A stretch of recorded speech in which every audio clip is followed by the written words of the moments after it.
nade from Prod. It's good. They're not able though to watch the up now, but definitely using the this smaller lob to their advantage, just dominating right now. He's just shooting at nothing. I don't know what he's lost his mind. I guess the blue is just killed him. Maybe the blue is poison. Causes fans just their mind. What? I don't know what he's doing. This man must be seeing things, hallucinating the blue, taking control. Jonica and Trick finish. Bird off. Bird with the DBS shots though. Trick going down. Jonica going down. Double DBS right here. Corner Starlight has told them exactly. That nade though, if it ever blows up, And he takes out. Oh! oh! Start throwing nades at Spec. I like it. The nades are not quite on target though because, oh, that one was. Take that back. Take that back. Pass him. Looks like he's gonna stop, jump out, and maybe throw some. Trying to blow up the vehicle potentially here. Fish gets knocked out. Kill his streak.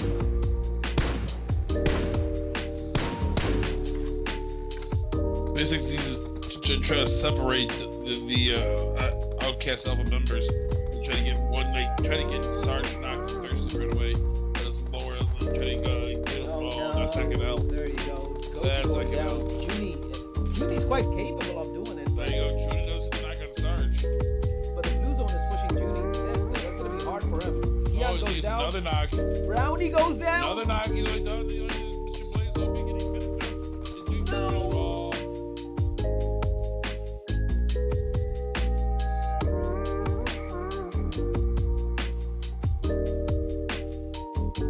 Listen, Outcast Alpha, 9 kills, 10 kills, top 2, and they have all 4 players alive. They got a 4v2 to finish this one off.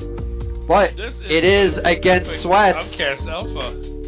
Excuse me if my mic gets too loud, but this is freaking exciting. They get a knock on Oh, he Spec. dropped Spec. Spec is down. It's J7. J7. J7 versus Brownie. Brownie! Oh! Okay, get that boy in here.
All right, good evening, ladies and gentlemen. Thanks for tuning in to a special broadcast tonight. The second to last night for the HyperX Scrim Season 2. A night where we're all dealing with some very bad news. If you had not heard, a player who is with us in Season 1 and Season 2 played in a lot of scrims that I've had an opportunity to cast and spectate. Light from Just for Fun was involved in a tragic accident a few days ago and has passed away. So in respect for Light and his team, Just for Fun, and his family, we're not doing any ads or giveaways or anything tonight.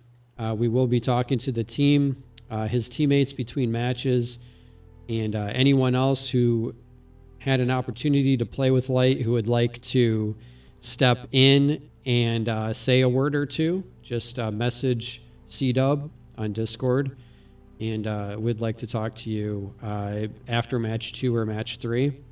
So I hope to hear from some of you tonight. With that said, we still have some matches to play with a heavy heart. Pickford's here with me. As we're flying in on the plane for match 1, I just noticed that the Fragger of the Night Monday was not from Sweats. Can you believe that? I think Pickford's with me. Hold on. Sorry about that. Oh, Pickford is there. I'm here. Cool. It was not Sweats. Who was it from? Trick. There you go, Trick. Trick had 22 kills Monday.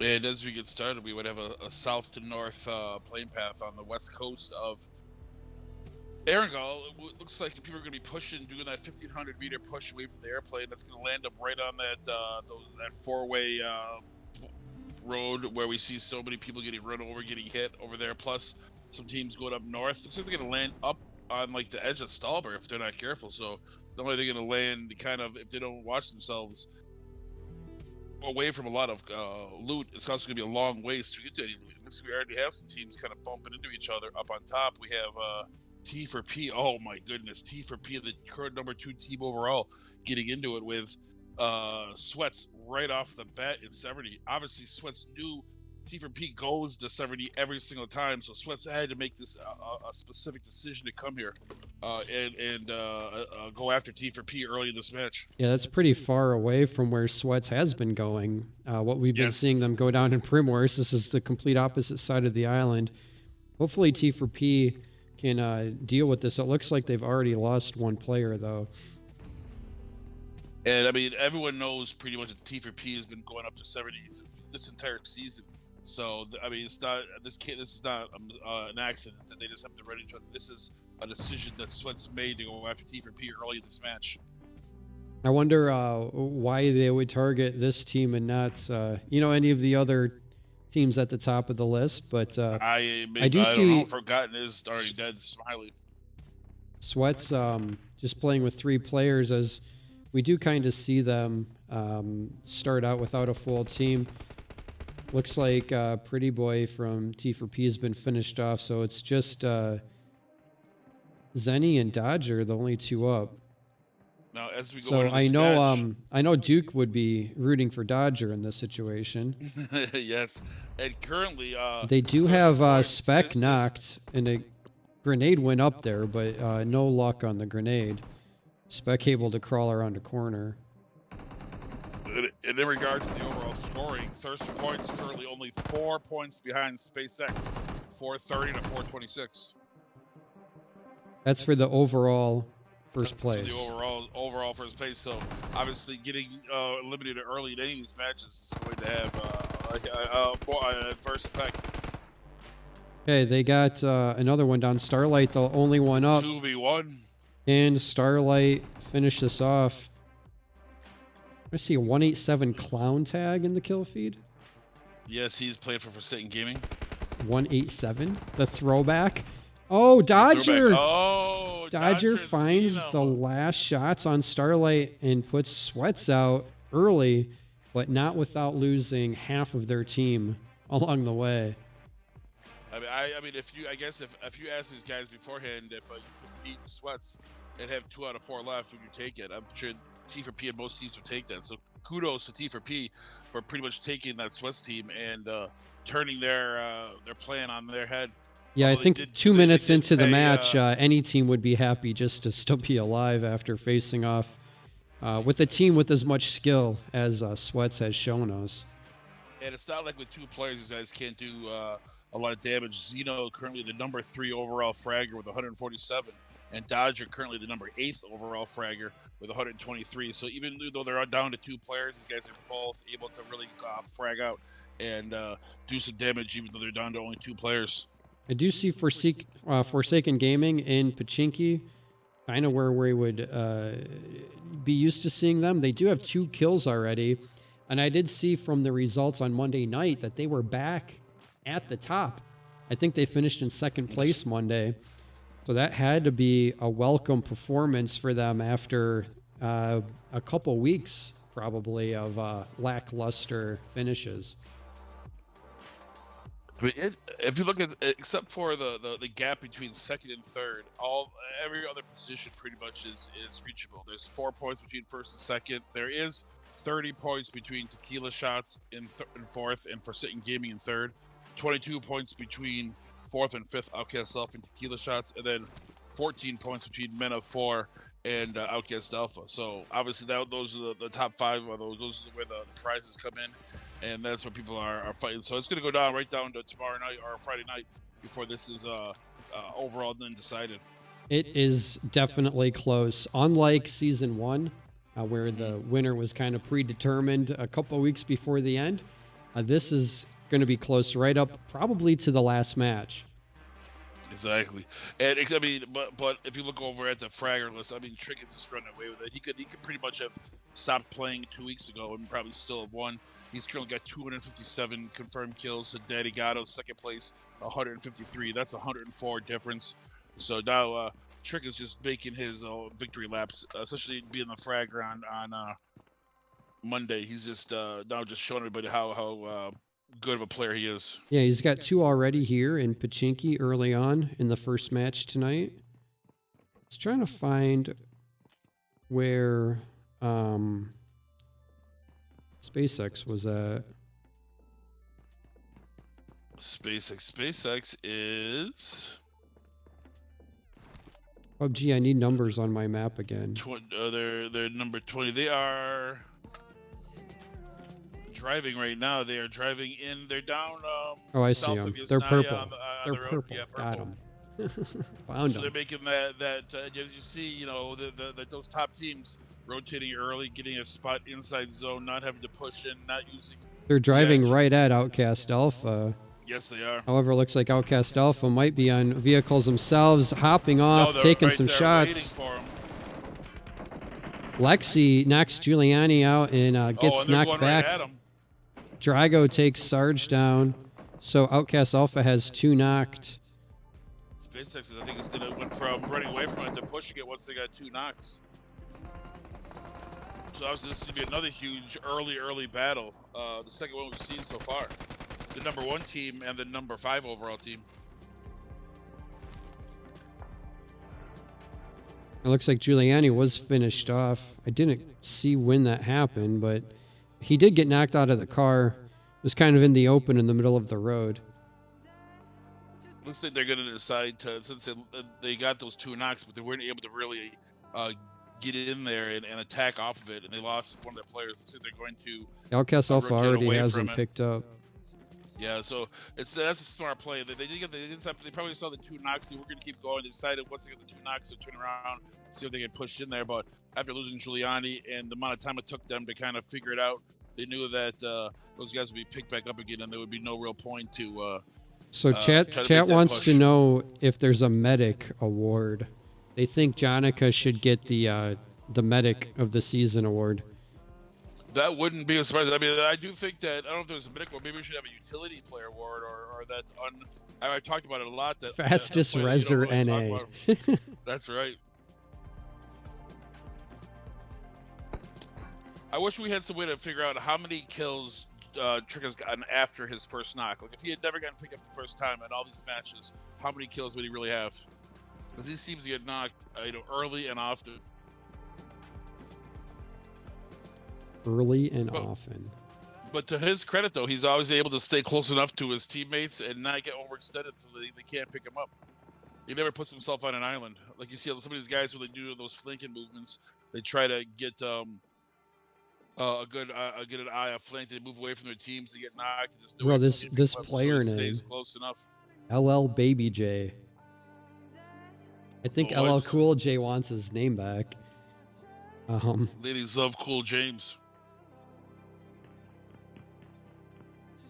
And no thank you to you. I was staying up late watching your post 30th level. You should not do that.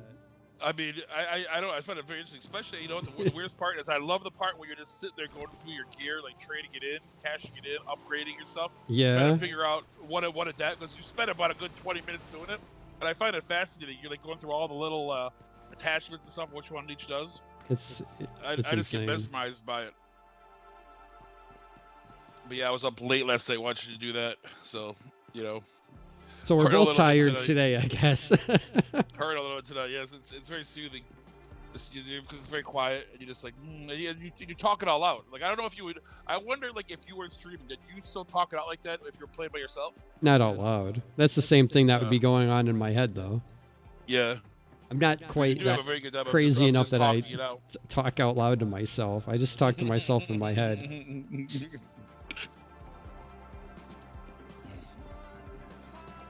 I see a couple teams here that don't look that familiar to me. R2O.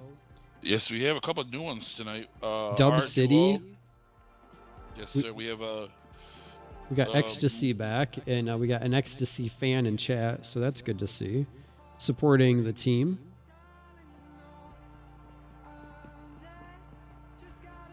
We got a little bit of a new look for Aurora. Dub City, yeah. With the Aurora's it, yeah. A.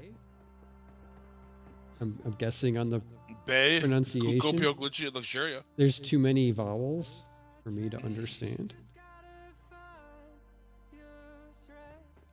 And a hard push down south. So a lot of those teams that were on the edge up top, the T for Rest in P, Misfire, the Embassy, a lot of those 10 HP, they're all going to have to push down north. And they're all, I think it's going to be could be an issue if and how they, how much room there is. So yeah, but honestly, if I were T4P, I would not mind this rotation because, well, they're going quick. But you know that you can kind of slow rotate in and nobody's really going to be behind you. But they're not taking that strat. They're already in a car. And trying to find the correct bridge to go across, it looks like. Pretty much wide open, any of these bridges right now. Now a lot of teams rotating deep into the zone. They're right into each other. You have Men of 4, SpaceX, Outcast Alpha, all of them kind of on the same trajectory. Tequila shots, all down by farm, pushing in to that same area, center circle. But looks like they're all kind of, and Forsaken Gaming is already kind of down there. So let's see if any of these top tier teams run into each other and get themselves into some trouble early.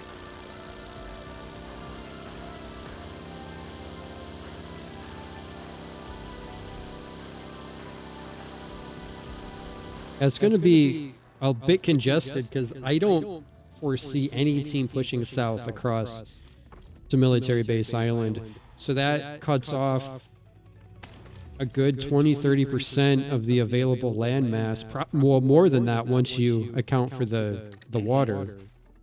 You're cutting off 40% probably, close to that, once you cut the water out and the whole South Island. So we're going to get a little bit cozy here between Pachinki and Milta. We got Forsaken Gaming getting pretty close to Outcast Alpha. We did not have the best result Monday night. So they might be looking for a little bit of revenge. It's interesting they got Lexi playing with them tonight. The only player with a kill right now on that team.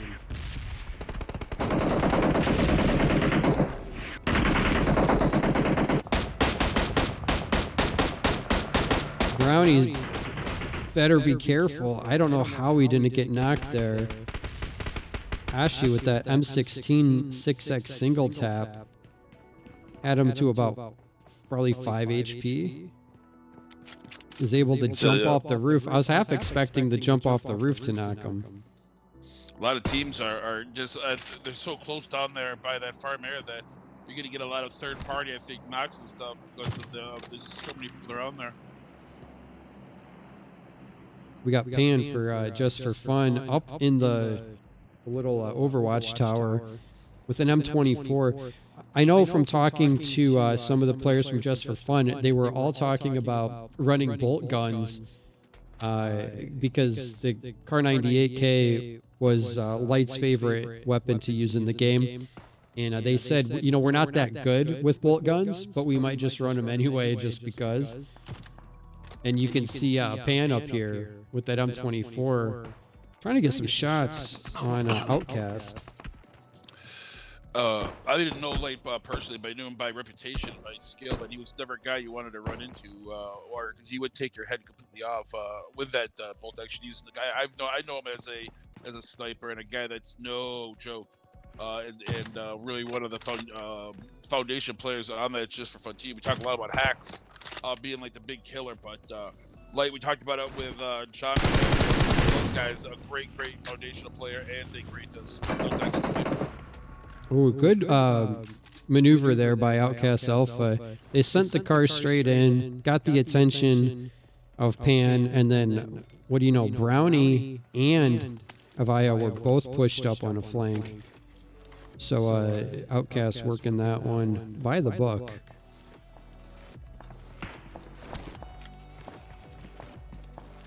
They're still, I think, taking shots from Forsaken.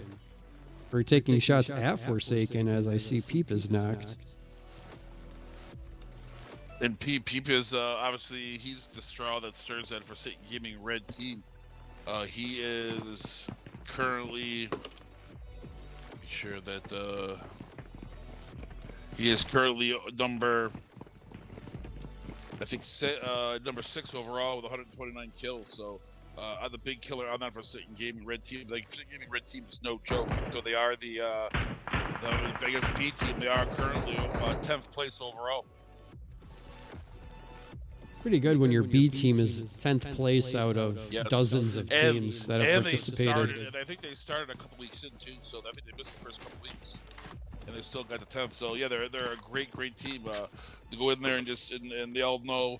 They're all just great players. Hashi, Peep, U-Turn, Payne. We've seen Payne, U-Turn, and Peep obviously play a lot of matches with that gaming main team. Hashi being the newest member, and Peep was on the Forsaken Gaming green normal team early, and then was able to go down to that red team and take that over, and just very successful. So Peep has been nothing but successful, both on Forsaken and Forsaken Red.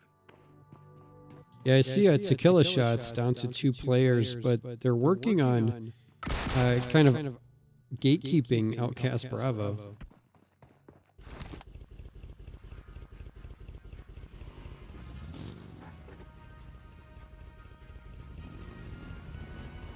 I think, though, with vehicles, Outcast Bravo should be able to find a pretty easy way around.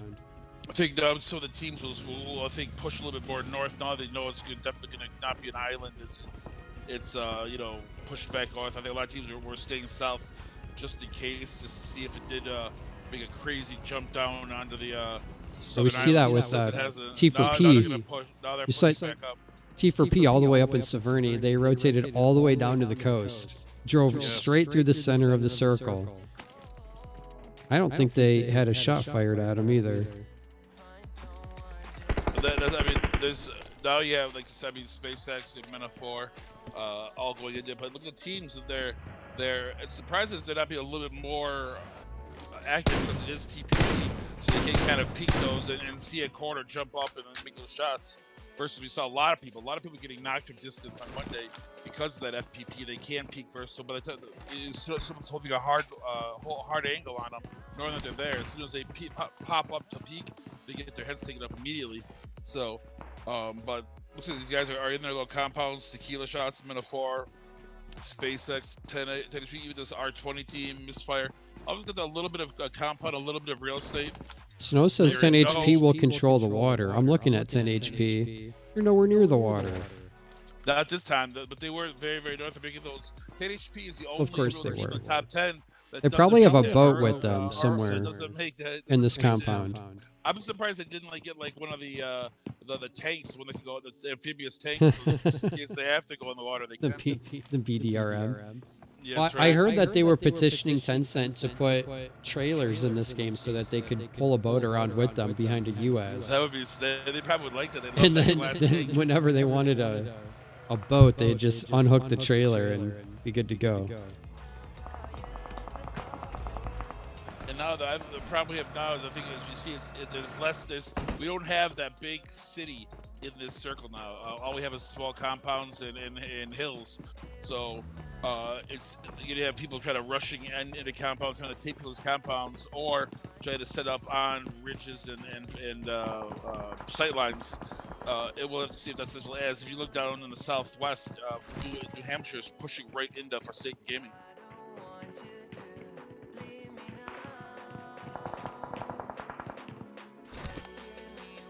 This could go poorly then. Yeah, but Kenobi overexposes himself to throw that grenade. So I think the trick is very, very good at is making sure that when he throws grenades, he never lets himself take a round. Yeah, he does have a good timing on the release of the nade. Getting around a corner, letting it go. Especially if you see him when you watch him and he's gets pushed. His defense on being pushed is very good. When he goes up and down the hill, up and down the stairs with an Uzi, spraying, going back up, spraying. He's very, very strong in that maneuver.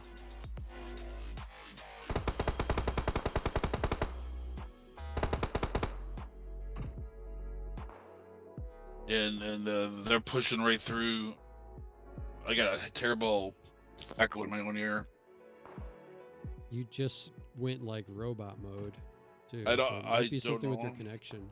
Maybe let me try it. Let me reset.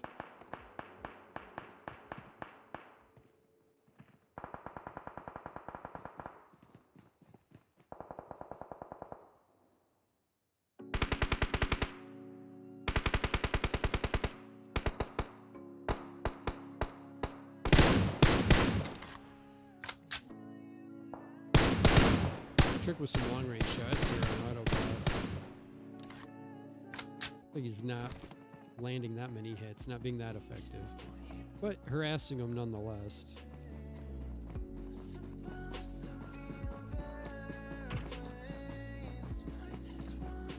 So we got Potato Hill in zone.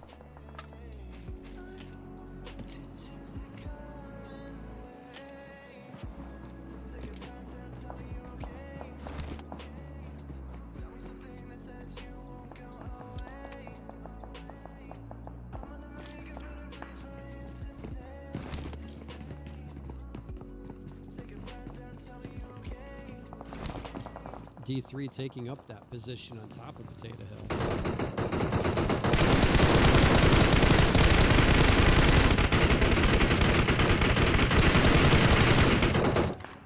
And Outcast Bravo gets caught in rotation. James looked like got knocked off the back of the buggy. Snuggles is also knocked. Crispy and Goose are somewhere else in a different vehicle over here, heading right towards D3 Extreme. Oh, and he just missed an opportunity to take some shots at him. Looked like he was in the middle of healing or boosting up or something.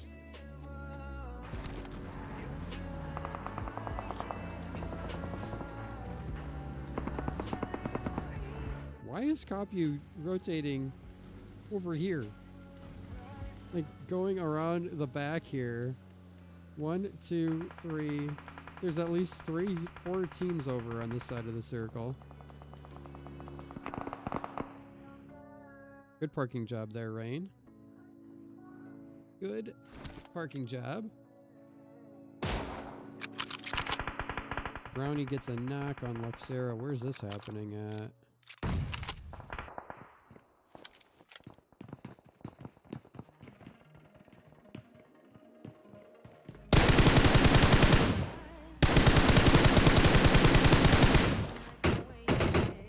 They got Forsaken Gaming Red, and Luxera kind of all in the same corner here as the blue comes in. Brownie now gets a knock on Peep. Playzone takes out Bunny from Misfire.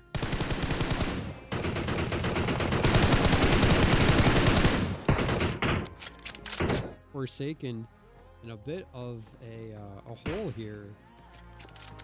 Speaking of a bit of a hole, look at the zone. Literally all the teams were edging and the zone just goes center, so every single team is going to have to push towards zone. We got Tryhard from Tequila Shots. Might be the only player right now in here.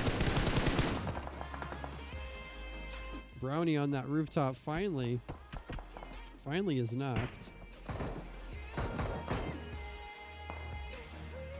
We got Clown knocked, but who knows what? Jonica there. Picking him up, getting the revive.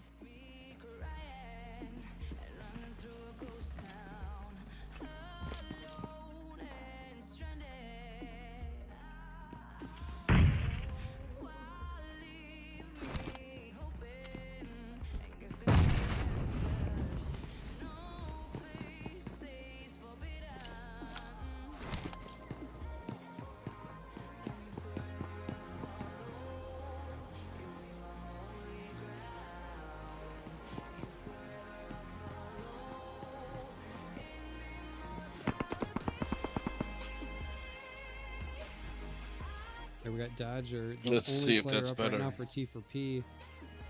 Gonna try to get Xeno picked up. Now we're both echoing in my ear. Just so you can hear us twice. I guess so.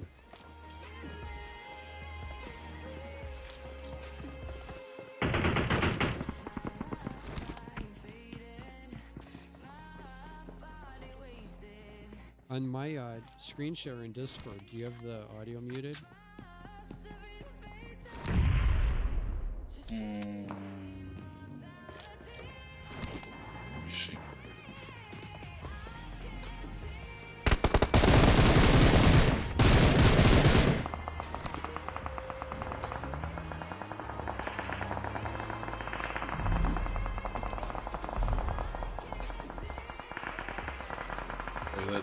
That should be better.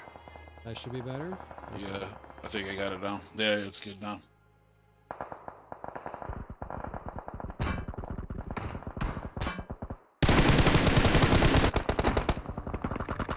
Poppy gets taken out by Misfire as they're running on foot from the blue. Look at how I'm right up that whole street. We got the embassy below them to kill it. Everyone's just running against the blue in a straight line as fast as they possibly can to get a little bit of relaxation for the next minute. But I mean, there's so many people on the side that it's pretty hectic. Maybe it's, I mean, right now the best idea would be if you have a good spot is to just keep your head down, let some of these other guys kill each other. We're already down to 10 teams. So with that said, if you just allow some of these teams to kill each other, you might be able to make it push forward to the next zone. I'm not really sure what a good spot looks like in this zone. I know this is. I mean, there's nothing but literally the side of maybe the hill. SpaceX. Maybe SpaceX goes on the other side where no one's at. Well, they're the farthest from anyone. Yeah. So that might not be like a good spot, but it could be the best spot. I think the farther up the hill you are, the better you are, because it looks like the teams that are farther down, T4P, Mobile Warriors, those guys that are a little farther down are the ones that are more susceptible to getting taken rounds. Yeah, high ground advantage definitely is a thing to consider. Nice shot there from Brownie. Taking down Extreme. I think Extreme was laying up there with a VSS, so good job on Brownie to get around with that bolt gun. M24. You have to be so effective with it. You literally have that one shot, so it's not like the VSS where you can kind of, I like to kind of use the first few rounds to kind of figure out where my shots are going, and then the other 18 to finish them off. But with Kinda that bolt have to do action, that. you gotta be VSS. dead on. VSS Now here comes reminds me of like playing paintball. And Yes, you're like yes. shooting, and you're like watching where the impacts are, and then you adjust your aim based on that. And now the team, so many teams pushing in. Both guys from Misfire taking rounds. Only Macabra's still up, but also Brownie, he's the taking last one. shots now from his left. He's got to run across the open, and that's SpaceX that I think was looking at him. I'm not sure how he got a free pass to get to this rock.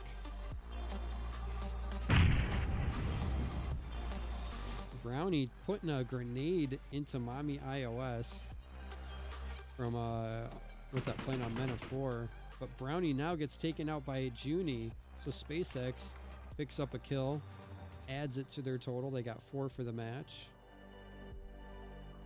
We got 3 teams left. We got Misfire, Men of 4, and SpaceX. No, I mean, if I'm Macabra, he's taking shots, so he's going after it. So I thought he'd just be hiding out. Hopefully they'd let SpaceX kind of do their thing, but no, he's putting rounds down.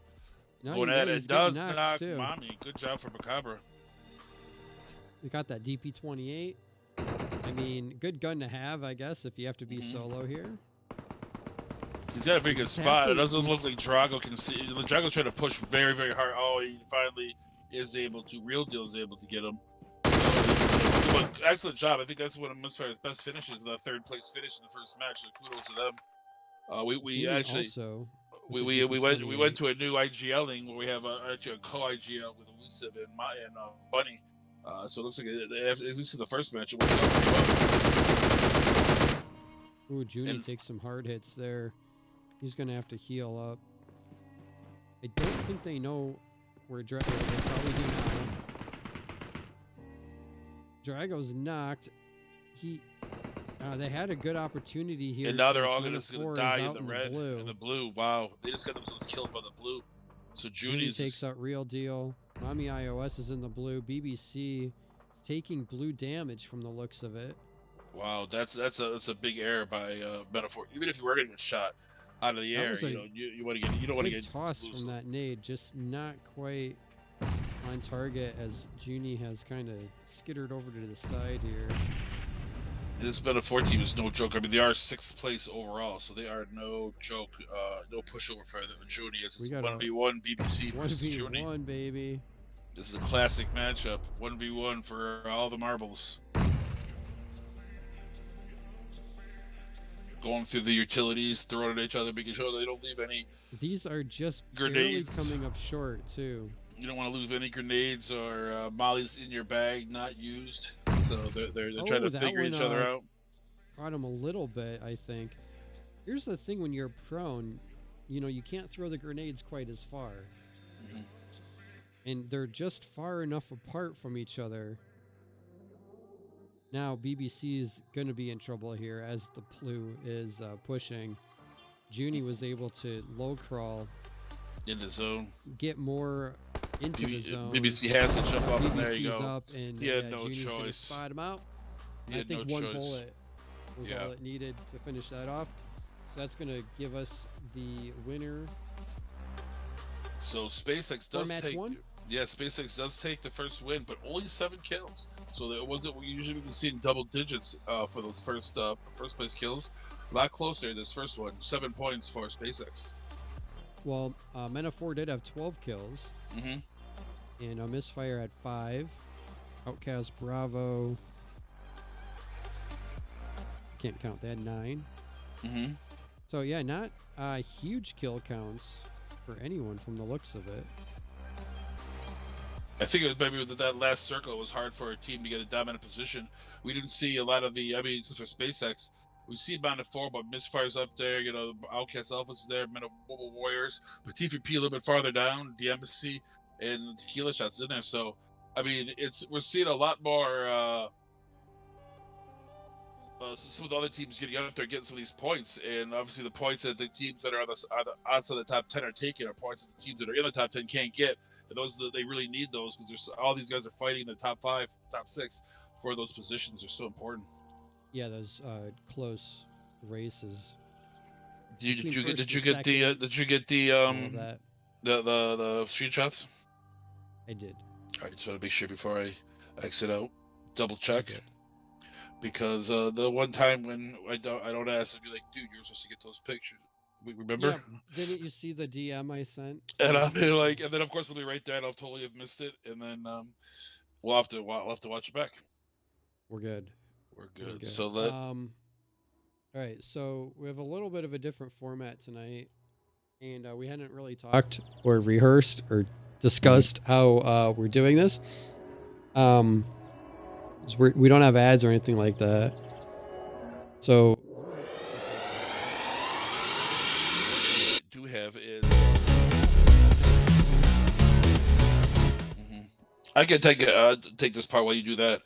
The gents over at Just for Fun, they are gonna come on after matches 2 and matches 3 and talk about Light and some Remember Him, but they wanted to write down something, have something prepared to state in case they get on there and it's maybe hard to make some statements. They don't want to ramble on in matches 2 and 3 when they want to get their point off. So the guys at Just for Fun made a written statement for us to read after match 1. So what we're going to do is we're going to I'm going to read the statement from Just for Fun, and then after I finish a statement, we'll have a minute of silence for Light.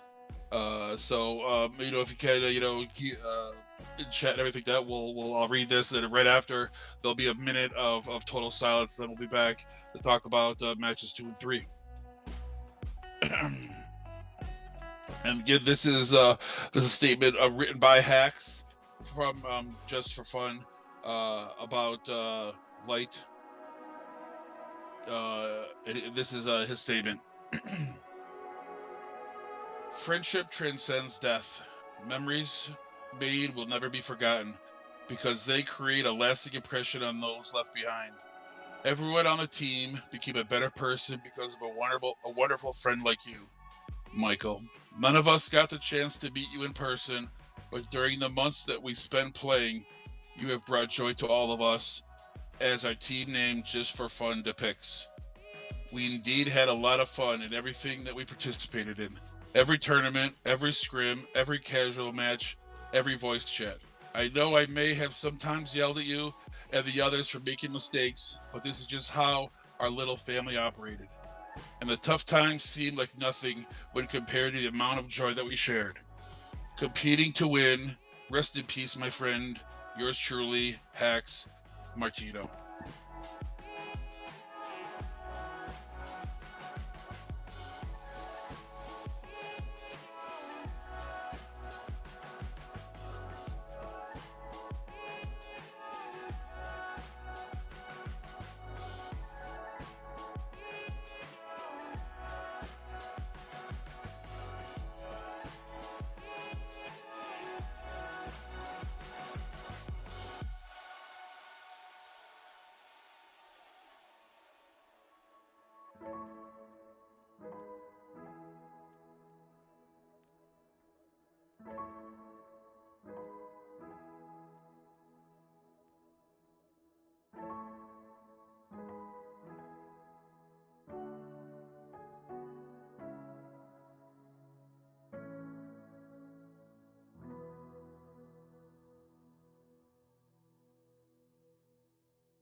So Godspeed to Light, and hopefully he is in a better place, whatever religious belief that you have.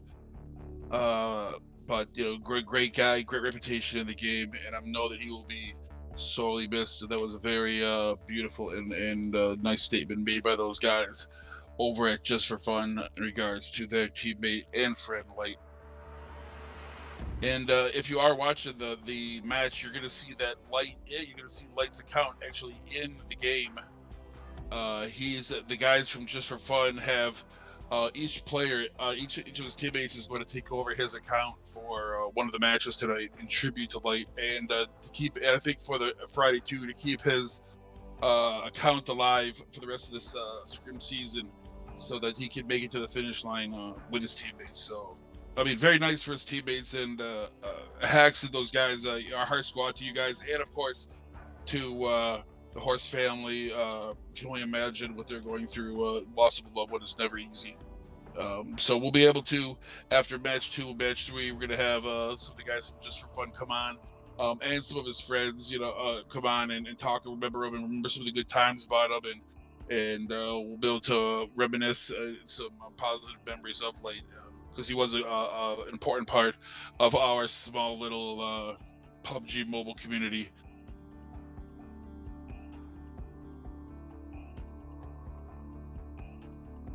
Yeah, 100%. Very nice of them to make sure that he finishes out the season. At least the memory of Light finishes out the season. And I know it can't be easy for them, but they're standing up, doing the right thing, and pushing through it. And my thoughts and prayers as well to the family. Never easy to lose a family member, a loved one, as you said. Even worse, when it's someone young who has their whole life ahead of them, and just in the blink of an eye, an accident, tragedy can strike like that. Exactly. So do what I did when I found out. You go over there, hug your loved ones. Makes you appreciate your whether it's your girlfriend, boyfriend, mom, dad, brother, sister, husband, wife, your kid. If you have kids, it really makes you appreciate them, and that they're healthy and safe. So like I said, my thoughts and prayers go out to the Horse family and those them.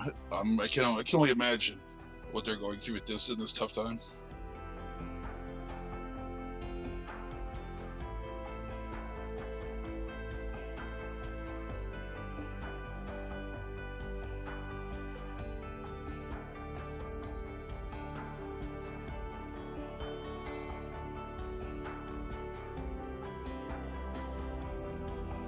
So as we transition into match 2, it looks like Nick, your picks. I mean, your picks preseason were pretty close. I think you had SpaceX first for points, and who did you have for third? Forsaken. I know, that's what I said. I mean, you got it exactly right, my guy. I mean, you should take that skill and go to Vegas. Jeez, no, I'm poor enough as it is. You did very well. I mean, you had it. I mean, not only the top 3 teams. I had 2 of the 3 teams, but in the right order too, which is pretty amazing. I mean, and I can remember you are an early adapter to SpaceX. I remember in season 1, that was one of your teams to do very successful. They decided that they weren't going to play in season 1, and so we didn't have them. But you had them right even from season 1 before the season started. They were one of your favorite teams to see play, and you knew that them as being one of the better teams in the PUBG North American community at this level. Yeah, 100%. But you do a lot of scrims, so I mean, I think that I can only imagine how many thousands of games you've casted in your career. You're saying I had an inside advantage there. I just think you know a lot of I've seen them play a lot, and I do think that they do have what it takes to put it together, and they're one of the most well-rounded team we have. I mean, if you look at their scores, Daddy Legato, number 2 overall in kills with 153. Junie, number 4. Drago, number 5. And then Giuliani, number 10. So their 4 starters are all top 10. I mean, it doesn't take a brain scientist to figure out that if you have all 4 of your starters in the top 10 for kills, you're going to be doing pretty well.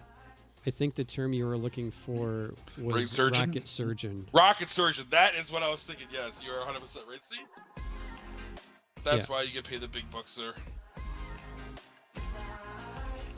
But I think, but then you see other teams that do have teams up there, but they only have, it's usually 1 or 2. You know, you'll see Forsaken Gaming has only 1 or 2. They have 2 in the top 20, or 3, actually 3 now. Gold made it up, but Gold in 18th place, Pain in 13th, and then Trick number 1. But then in T4P, they're pretty close because they have Xeno's number 3, Dodger number 8. But and then Forgotten all the way down to number 17. But no one is as close up to having all the top 10 like SpaceX does. And I think that's why they are currently the number 1 team. You know, even the level of aggressive play most times gets them a high finish. But sometimes they do have that, except for Fridays. Fridays, for some reason, Nick, they're terrible. They completely crap the bed for whatever reason. I blame Duke. As we jump into match number 2, as I've said pretty much every Scrim this season, I don't really worry about the scores. Although we do have the scores for match 1, the scores to me don't really factor in until you finish Miramar. Whether it's the first map, the second map, or the third or the fourth, but until you finish your match on Miramar, I don't really think that that the scores are legitimate, in my opinion. So we'll have to see. We will look at the scores. We will look at the skills, anyway. though, definitely. All right, well, SpaceX. You're going to be in first place with that chicken dinner, but because they only had 7 kills, it's only a 3-point lead at this point over Men of 4. So Men of 4 in second, and we see Outcast Alpha in third. Misfire putting up a good performance there in 4th place. Thirst for Points going to have a little bit of work to do here in the next 3 matches. They want to keep neck and neck with SpaceX, I'm sure. You're right, sir.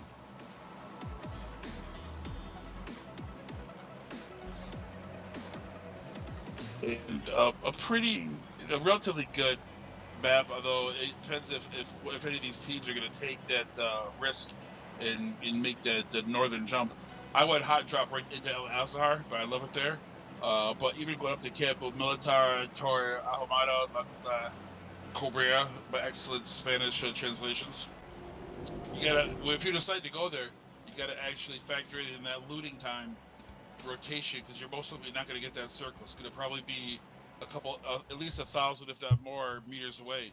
So if you're gonna go very north, you would go Chumacera? Never. I would never go there, but I would look at it and read it. But I would just drive around it. Although on Monday, I think Chumacera was where the final circle was, so it was. I was very conflicted, as teams now are making their jumps. You know that I know that T4P is going to probably jump late up in that ruins area. They really enjoy getting up there. One thing T4P has been not even remotely apologetic about is dropping very, very safe, getting loaded up, and then rotating.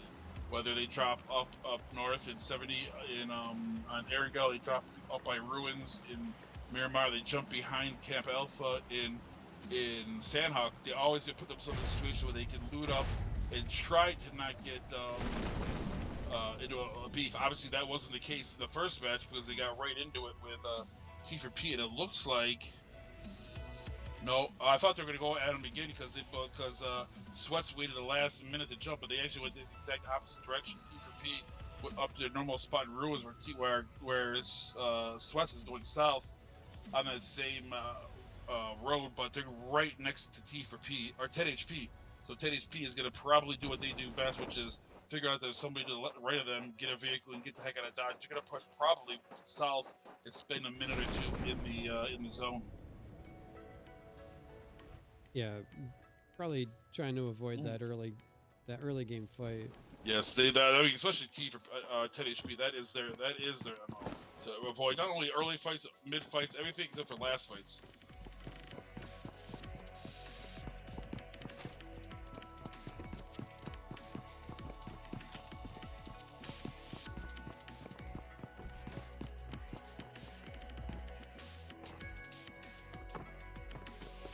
And now, I mean, those teams that did choose Widow are getting a double positive because they got the circle too, some of the zone in old school Vikendi style off the actual map, north of Miramar. So Misfire up there in Oasis are probably hunting their lucky stars, but Aurora up there in Almada, even Low Lives over in Campo, and no one in the City of Cobras at all. So we'll have to see if anybody is stream sniping or waiting there 3 minutes to see if nobody went in there and rotates in there in about exactly 3 minutes from now. And then I think the real danger is on that west coast. That would be assuming the stream delays 3 minutes. Oh, is it? Maybe it's 5. Anyone's guess. Anyone's guess. But everyone's that west coast I think is very, very dangerous right now. You got 10 HP, you got Sweats, T3P, and then right across the border in El Pozo you have Forsaken Gaming Red, and look at SpaceX and R20 getting. I mean, Monte Nuevo is not a big enough area for 2 people. June is way separated from the team. So we'll have to see how that SpaceX versus R20 battle goes. I have no idea. I've never seen R20 before. I don't know how good they are, but they're going up against SpaceX, so they better be good if they're gonna make it through this one.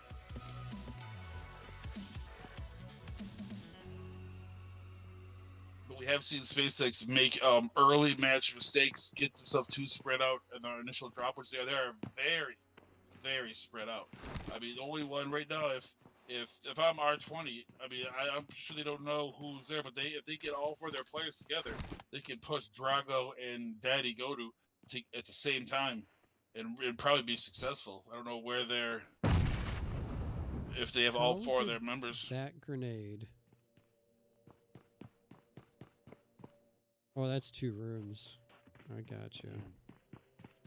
This is I think what some of the top teams can do is when they drop into an area where there's another squad, they can get a weapon and they can get close to each other very, very quickly and push as a team. We saw it a lot on Monday where teams were able to see another team was in the same area they were, get together and just push them 4v1 over and over and over again and take them out. But it doesn't look like, I mean, Saucy is running back. They're looking to get a vehicle, but I think right now that this R20 team is missing a very limited opportunity because they have the numbers right now on SpaceX. If they just push Drago in that building, although Dedicato is hiding on that broken wall in case anybody comes down that center avenue, and we'll be able to take him out. And now Giuliani is trying to close distance. Juni does have a Winchester up there with a 2.7 powered scope, is going back to his 8K with a red dot to also look at him. So he's looking for anybody from R20 if they poke their heads out. But I mean, with that Winchester, that 2.7, it's going to be difficult, I think, to get to those headshots to put a player down. I think but by the way that this R20 team's going, it looks like they're trying to collect vehicles so they can get out of Dodge. They just want to make sure that they have the vehicles and everybody can get out of there at the same time. Forsaken Gaming and Outcast, I think, is getting into it right now too. Yes, right up on top. And they've lost everybody but Clown. Wow, I think they crashed crash a compound that Alpha was already in. Yeah, I don't really know what happened there. I think so. I think that the Sarge and Blaze were in a compound, and 3 of the 4 members. Yeah, with the blowing up vehicles out here, I would say you're probably right. Yeah, 3 out of the 4 Alcatraz unluckily ran in there and lost 3 of their members, although Clown did beat feet and get out of there to get out of the keep at least Forsaken Gaming's match alive. And it's so very important when they're in 3rd place. They're trying to hold on to that 3rd place finish. They're not going to catch number 2 no matter how well they do, but they can be caught from behind. And 3rd place is a spot they want to keep. So keep it alive and not making a dumb mistake now and getting knocked out in 24th, getting one place. Oh, Drago's in a tough spot here. He just has 3 of them to deal with. That's going to be the second player for SpaceX eliminated here in this match.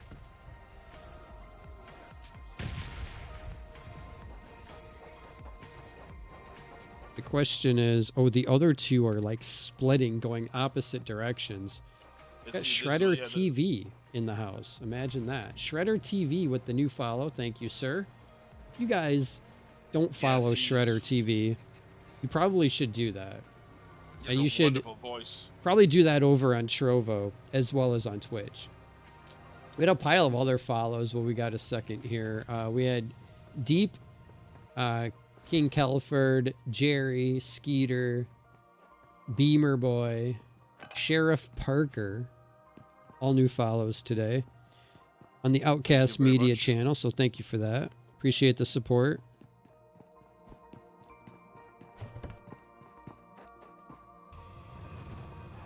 And this, in SpaceX, obviously losing 2 of their players early is going to definitely affect how they play. I mean, Junie is up there by himself. They have no idea he's up there, but he's out of the zone. Giuliani is rotating right. Oh, he's very lucky that Sweats didn't decide to stop at that compound. Because he would have been there all by his lonesome. Yeah. And now it looks like R20 is going to rotate right into Sweats. And they're all rolling through in one vehicle, in that everyone knows that's the #1 rule for squads is always ride in one vehicle, the whole team. Seems legit. And they start losing. They lost, but they did not go spec at the same time. They did say lost one of their players. Let's see if J7's going to be able to come back and put any rounds on these guys.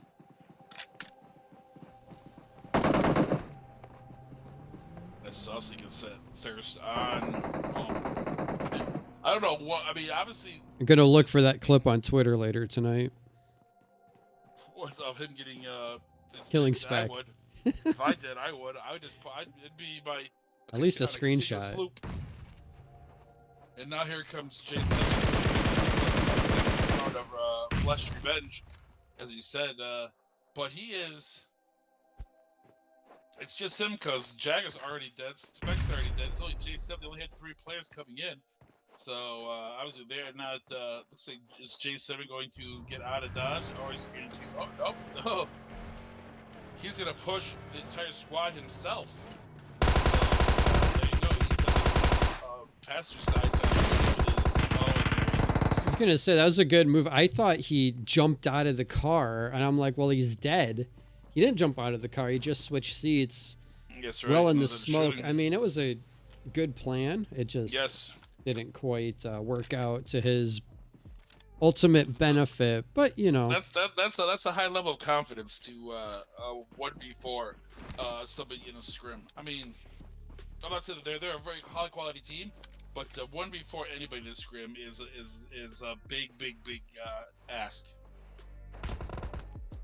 And he was unable to be successful at that. So, as another one of the top teams, the team that, although they had a chance to actually really catch up, but they missed an entire scrim last week. So currently they are so they get a chance to get to the top 5. They still do. They'd have to have 2 really good events, but they are now 36 points out of 6th place.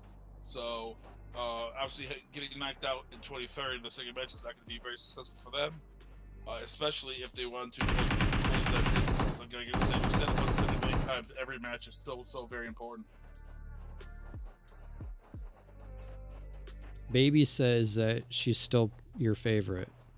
She is. Baby is. I think she is with like Toxic Warriors, if I'm not mistaken, but one of the best bolt action snipers Misfits ever had. She is top notch with that, and it's a skill that I've never had. So anyone who has that skill, I'm very envious of, because I can't seem to figure out how to be that successful. No matter how much I practice, I gyro, I thumb gyro, I do everything I can, and I just can't seem to figure it out.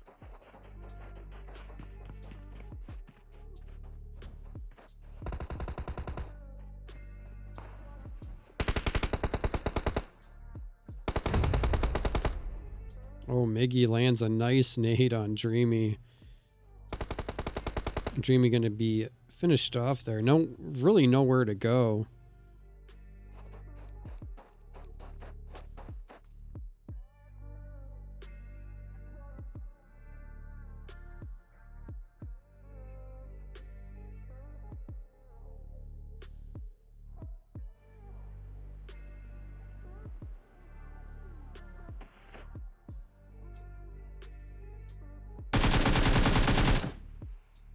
Quick knock there by Glitchy. She kind of holds the angle there and pays for it. Let's see if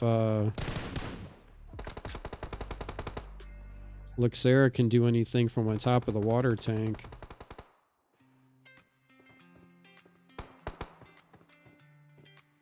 Doesn't quite have vision. Just in the side of the scope. In that low lives Aurora battle. Aurora, she's there always getting into huge 4v4s way outside its zone. No matter what map we play on, whether it's like they're down in Primorsk, Erngol, or up here now, way up here in Ahumada, just getting into huge 4v4s. As Luxuria's beating feet to get out of dodge, smart on her part. Trying to stay alive. Luxuria, I mean, a veteran of the Scrim Wars. We've seen her play with a bunch of different teams, a bunch of different players. But she's been around for quite a while. And has quite, I think, a positive reputation in this Scrim as a high quality player. And Outcast Scrims gets taken out by the Blaze Zone. Oh. Tier 3 player, always just partner around with a blue plays on knowing that trying to he's gonna like the Scrims player is gonna be able to beat the blue zone, and it always loses.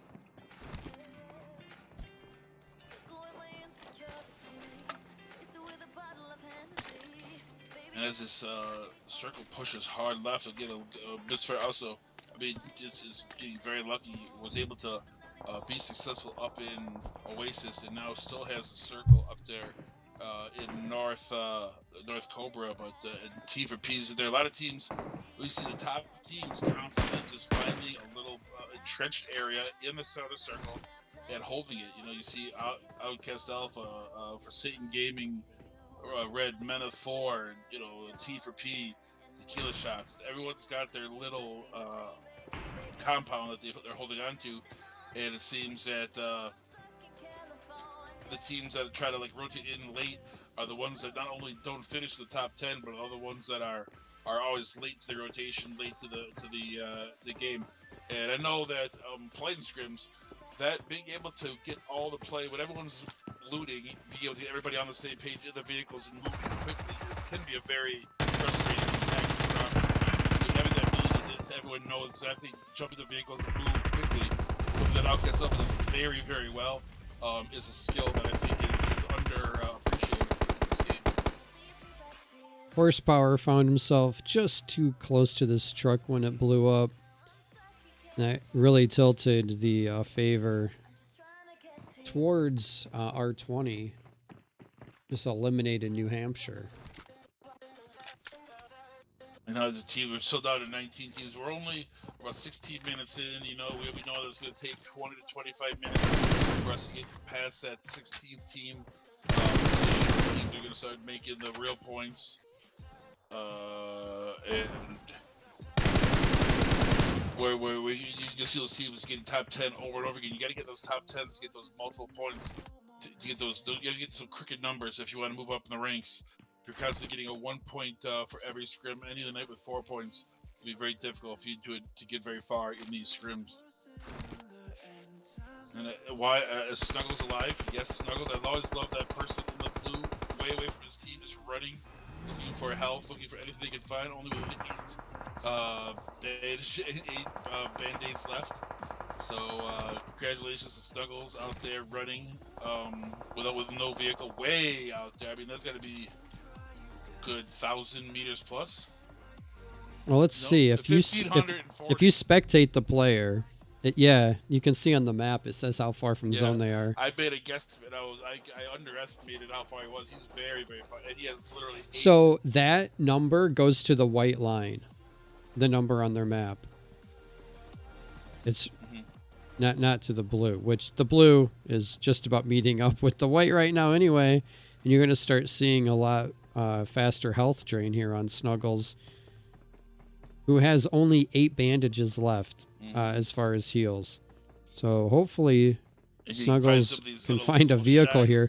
Actually, it looks like Goose is going out maybe for a rescue mission on the motorcycle. Oh, I like it. I like that. You don't see that very often. 15 bandages, 2 first aid kits. She's like, I'm bringing you some heals. Here I come.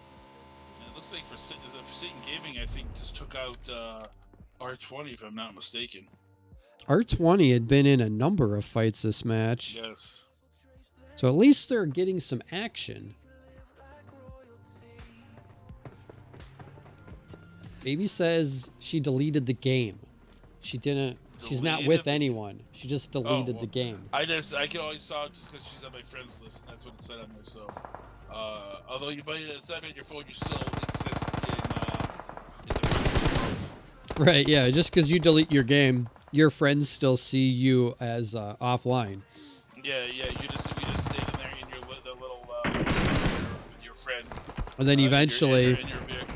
it shows you that they haven't been online in 669 days.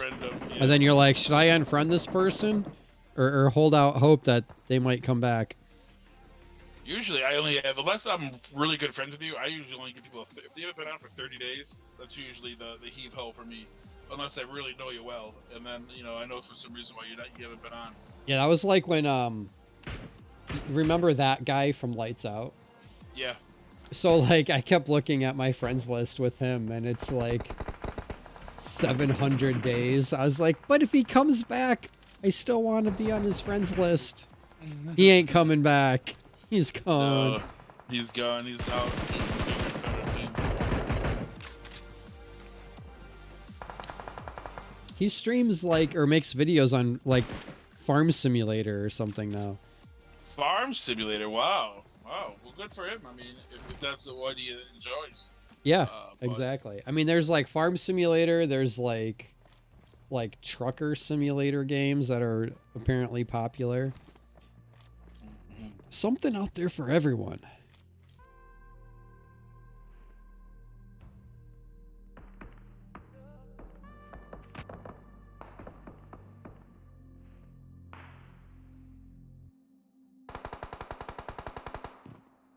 I was watching one of the streamers, one of the big, I think it was Lyric, whatever, and he was at an 18-wheeler trucker. You literally go from, location level, you pick up your load, you drive it, and then you move forward, and it's like in real time. So it's like 3-hour trips that you're taking, while you're driving on the roads, various you can do like various difficulties, like if you're an ice trucker, or you're doing in bad weather, or you're moving more like live cattle or live animals, like it's just harder to truck. But they play it. It's got a huge following, these trucking simulator. It's literally just doing a real job. Yeah, I think that's what I'm talking about. I had someone contact me and they wanted like computer hardware recommendations for a computer that could like play this trucker simulator, and I'm like, that game's from like 2012. Like, I think I can play it on my cell phone. Like, you don't need much. Misfire trying to rotate in. I mean, literally, they went to like 3 different locations trying to rotate in, and was met by a team at every single one. They got hit by tequila shots, they got hit by 10 HP, and they got hit by Outcast. So we kept on trying to probe in to get into that zone, and literally got turned away at every single spot. So as they get knocked out, and now these teams are trying to. There is some compounds. There's quite a few buildings in this circle. So if teams can rotate in there, jam these buildings as quickly as they possibly can, they can get in there and be safe. What is going on now? Now we have Imperium, another actual good caster, unlike who we have here tonight, me. Okay, in case But I think literally- he's coming in for season 3. He's gonna be the Wednesday night caster for season 3. They literally have 2 streamers in the chat that could literally place us right now and do a better job. I think they're scouting out their that's next not job it. assignment. That's not even hyperbole. That's literally like what we have. I don't think you see like on the NFL stuff where people are just watching and say I can do better than Brett Musburger and Troy Aikman. We literally have 2 guys that can. So Shredder and Imperium, if you just want to keep it down, don't say anything. I'd appreciate it. It's the only job I got. If you want to hop in the Discord and join the casting, that'd be fine too, probably. That's fine too. I've tried that quite a few times. People just are like thinking I'm joking with them or something. But you can always jump in. What it ever does is see them. But anyway, I digress. As we get into this, I think one thing you see a lot with this Miramar is a lot of these small little chunk loot compounds, 2 or 3 buildings, but it's perfect for these end match circles. There's 2 or 3 small buildings, you get your whole squad in there, and you can have a good 360 visuals for these other teams that are trying to either get up on mountaintops or on hill crests. So I really think that's one thing that Miramar has. A lot of the other maps don't have these like 3 or 4 building junk compounds like. Nice shots there from Zeno. Thrown down with that 4X.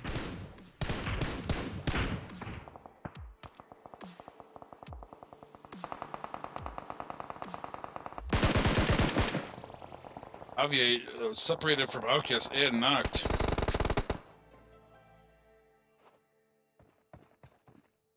Not only Brownie and Blaze all for Alpha.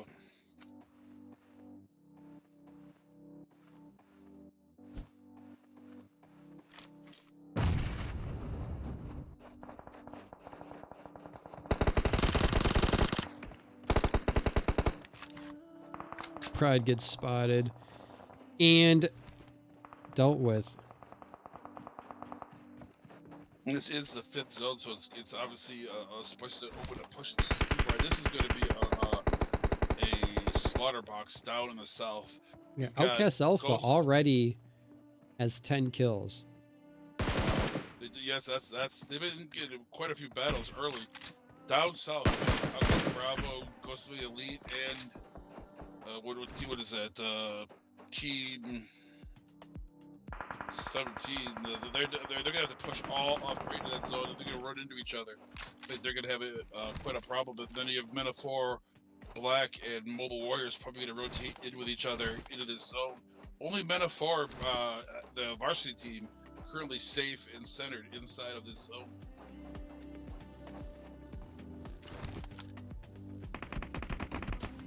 Blaze looked down the hill, did not see the SpaceX players, and just sat there looking a different direction.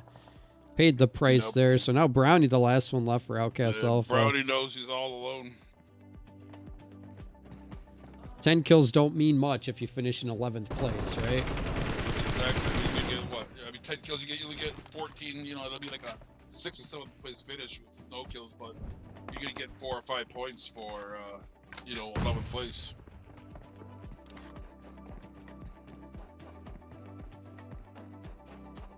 A little bit of a shift in the zone here, going up north. Men of 4 benefiting from that. Thirst for points also up there. Got Ghost Melee Elite and Forsaken Red down here exchanging some shots. Brownie from Outcast Alpha is close by. He's holding that like in case he wants to see. He knows that there's obviously SpaceX is down there, and he's not pushing into the zone. He's actually staying outside. You think that Brownie would use his time to get into the zone since he's his only the last player around, and usually known to get into the zone and try to hold that. But he's actually trying to keep an eye on SpaceX and Forsaken Gaming, but they've rotated past him around. He just has Men of 4 Black to his right. Yeah, there are a number of teams down here on the southwest, all trying to rotate in together. Forsaken Looks like they do have a vehicle, but they left Pete behind. Not sure if that was a strategic call or miscommunication or what. He is getting into a vehicle. He does Oh, have so Brownie going to be taken limited. out. But Looked it's like gonna be the sixth D3 zone. caught him right before they were jumping in their vehicle.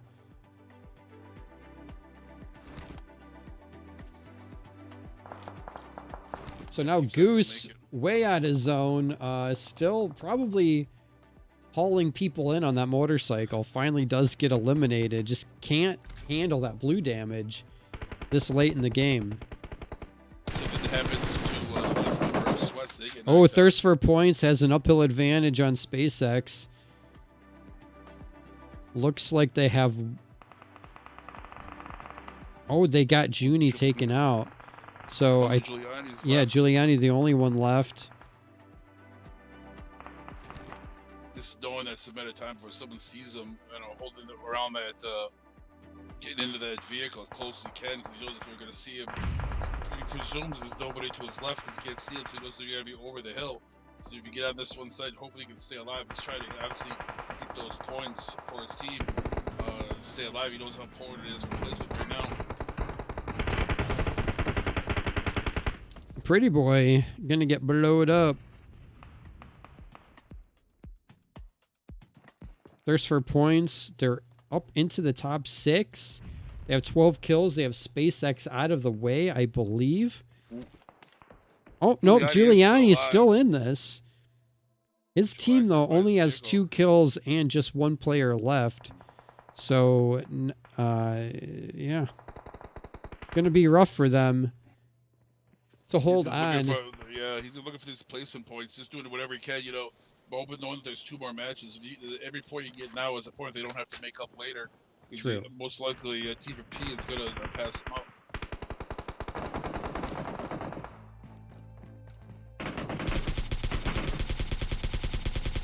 Giuliani is currently the only player in the zone, so he does have that going for him.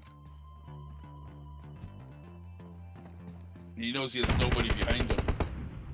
As long as he can stay, unseen behind that. Oh, and he tries to steal a kill, but ends up not getting it. Looks like Dodger now the last one left for Thirst for Points. So our top teams looking at similar situations here, except Giuliani, as you said, is in zone.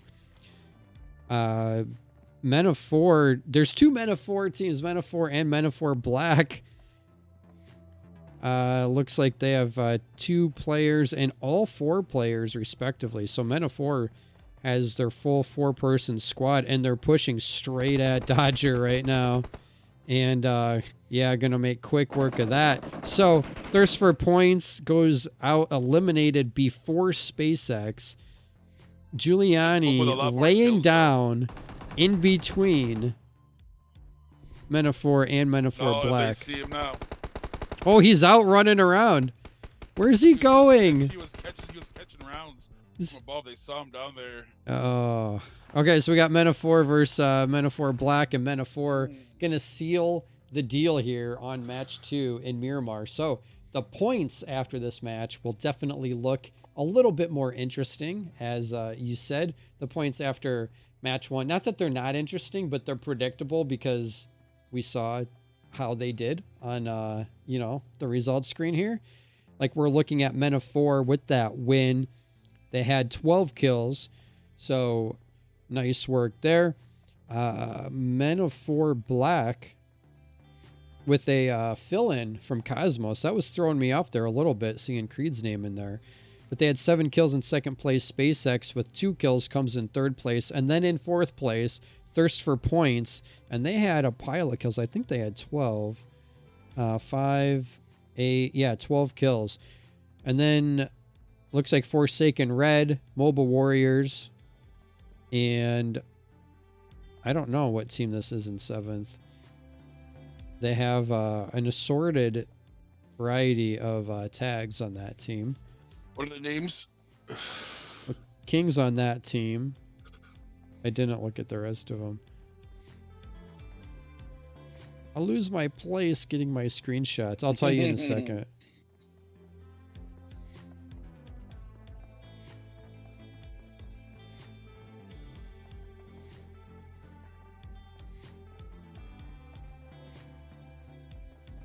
All right, 7th we had Yogi, King, and Puff from J Star Puff. Oh, that's the J-Star. Is that the All-Star team? The who? No. Dub City. I Dub don't know who it City. Dub City. Yes, they are one of the teams that came in just for the first time tonight. Oh, still waiting for them to get a dub to actually claim that name. Yeah, But they're not no Dub City right now. I do believe we have hopefully the rest of the team from Just for Fun going to join us again to remember our friend who we lost this past week, Light from Just for Fun. Yes, And, we are. We'll give those guys a couple minutes to wrap up their match here and get in the room with us. Or sounds like maybe We're here. someone's already here. We All have right. we have Sheriff, Snipes, and Hex. Yeah, I'm here. So you guys, we're going to let you guys. Hex, you can take it over and just each one of you guys can just remember Light in whatever way you want to, and just maybe just talk about them and and what he meant to you guys and just for fun. Yeah, I'm gonna let Sheriff go first since he knew him way longer than me. So. Okay. I'm Sheriff. Light's former teammate and friend from the Vigilantes, and I just wanted to come in on here on the stream and express how deeply sorry I am that he's not here with us today. It's honestly shocking to me, and I'm so shocked about it. And I just wanted to tell you guys how much of a generous person he was ever since I joined onto his team. Like, he welcomed me with open arms, and from there on he became one of the biggest role models I ever knew from this game. Like, he would sorry, it's kind of hard for me to speak right now. Every time we would enter a match, he would talk about how much work he had done that day and how he was saving his money and all of that stuff. And I would just think to myself, damn, what have I done today? Like, nothing, just play PUBG. And he would, even though he had gone to work, he would perform way better than me every single time. And so I looked up to him so much. I didn't understand how he did it. And just the memories with him were amazing. And I'm just really glad I got to share them with him. And yeah. So how long had you known really him bad at for? You said speaking. you were on a previous team, Vigilantes? Yeah, I was on the Vigilantes with him and Deep. I don't know if you knew Deep. And he carried the team every single time. I know Hacks and Snipes have talked about how he's so good with the Car 98. That was always his favorite gun. And every time he got the knock, we would just push in, and that's how we did so well. It was all because of him. So. I mean, yeah. I mean, if you I didn't know Light personally, but I knew him only by reputation, and that was his. That's how we knew him. Misfires, that he was not a guy you wanted to peek on ever, because he would take your helmet off minimum. And I know that he's one of those guys that if you have a level 3 helmet, that you guys have distance, you just take your helmet off because you know he's gonna hit you in the head. So you might as well, keep your level 3 helmet safe until he gets away from you, because he's gonna take it off of you eventually. Oh yeah. He's that good of a. I mean, he's one of those guys that I talked about earlier. I don't have that skill, and those guys that can just point and pop so quickly like he could is a very, very a few guys have that skill, and he was definitely one of the guys that had that skill and had that reputation in this PUBG community. Yeah, he was really special, and because he did that all after coming home from a hard days of work, and like, I didn't even come close to how well he performed, even though I would just be playing PUBG all day long. So it was really special to be able to play with him and get to know him. And I'm still in utter shock that he's not here with us today, because I really wish I could have met him in person, because I know how much of an amazing guy he is. That's I think that's all I have. It's very well said, Sheriff.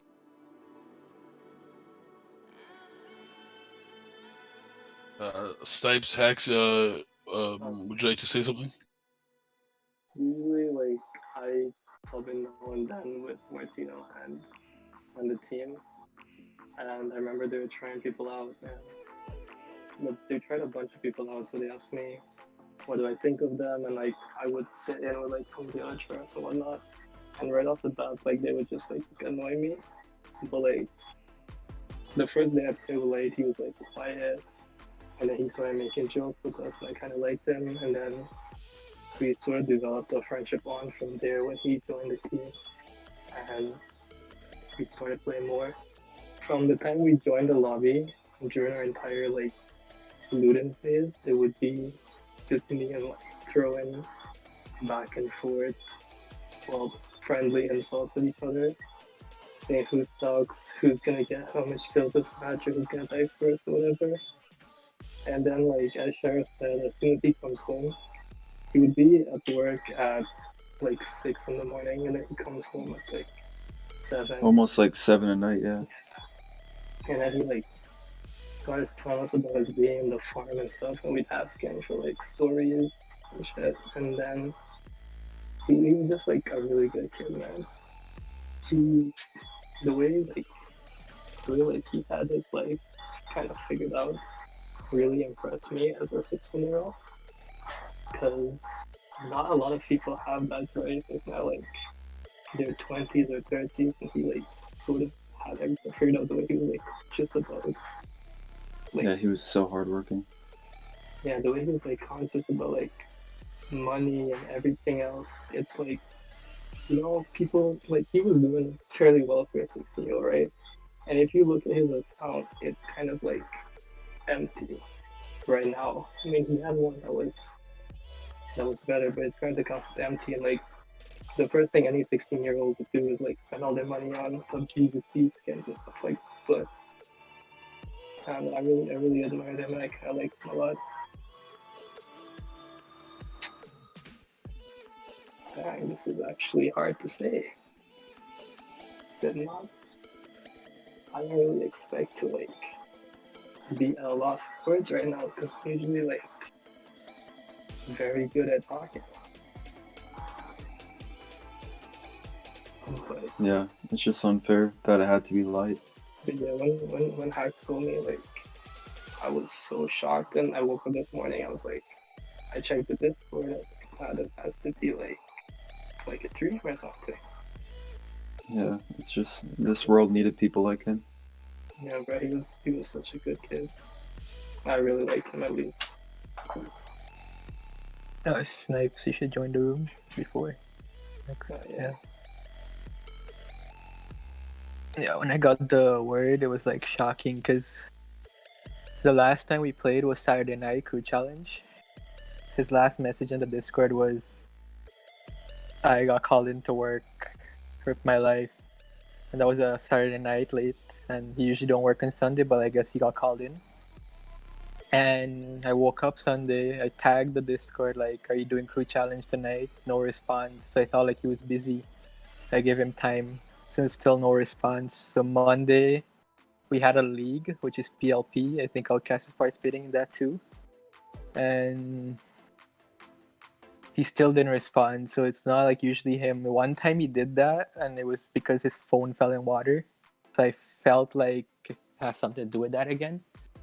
But then Tuesday, I woke up around 9 a.m. and I got a message from his account. And when I read it, it was the message I got from his brother that he passed away.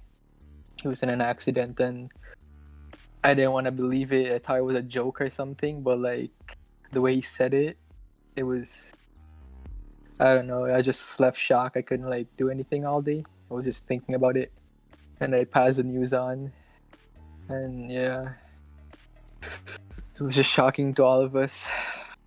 I didn't want to believe it at first.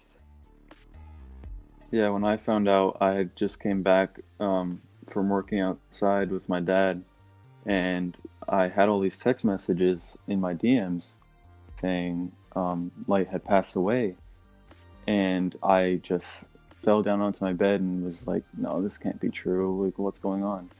And once I found out it was true, I just bursts out into tears because it's like for a guy like Light to just be gone just like that. There's no words. It's disturbing and or something. yeah.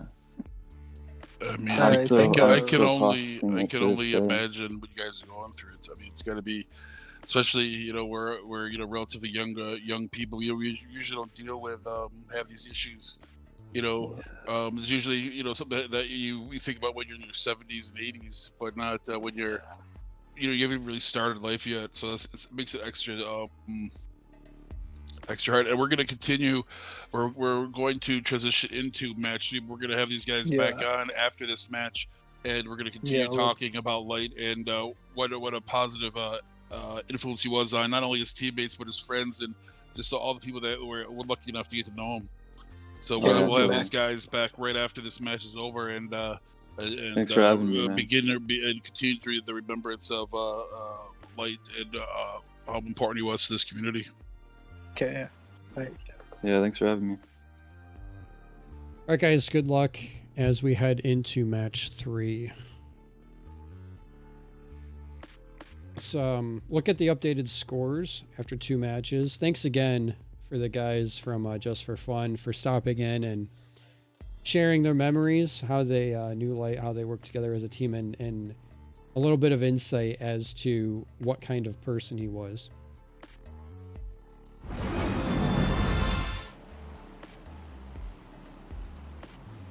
Kind of hard to get back into this after that sombering moment there, but we still do have 2 more matches to play, and I'm pretty sure that Light would want us to continue with these matches kind of in his memory and in his honor.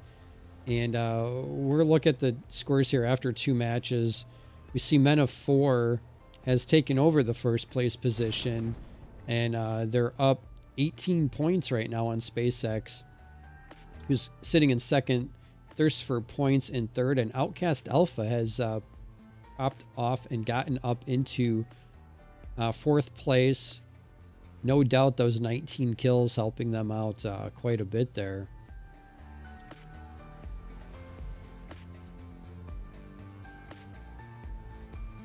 And so as we go there, I mean, the play path is able. Everyone's able to keep where they want, and as we see right off the bat, GME and BTE, 2 of our most senior teams, getting into it right off the bat. So and we've said this so many times: when you drop in Sandhawk, you have to not only get the weapon and get those comms going, because you don't know if another team's dropping with you or dropping in one compound over. And you guys get into it immediately. You have to be able to form together as a squad and fight as a squad if you want to be successful. As the guys from Just for Fun all drop by themselves in boot camp. They have boot camp all to themselves, so they should. It's pretty centrally located. So basically, on where this circle goes, they should be doing well for the time being.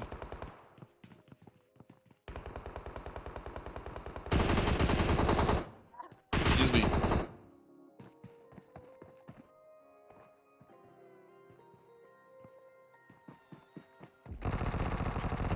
A little cross-water fight going on here between, looks like, BTE and Ghost Melee Elite. So GME and BTE.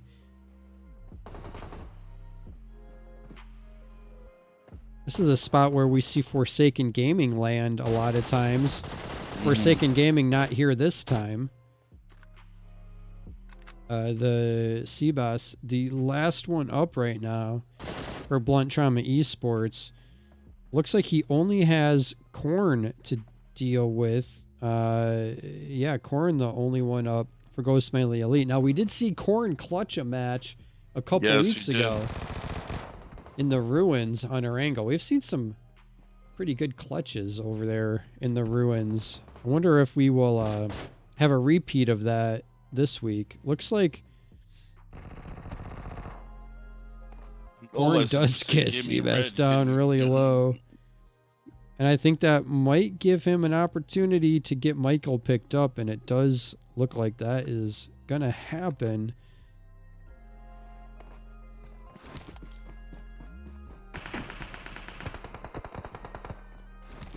I think he wanted to push a little bit farther away than that before they popped up.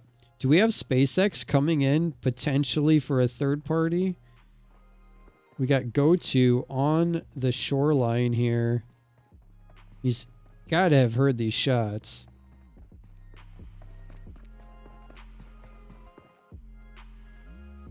Takes position here at the end of the bridge, using that third person camera view to kind of take a look around.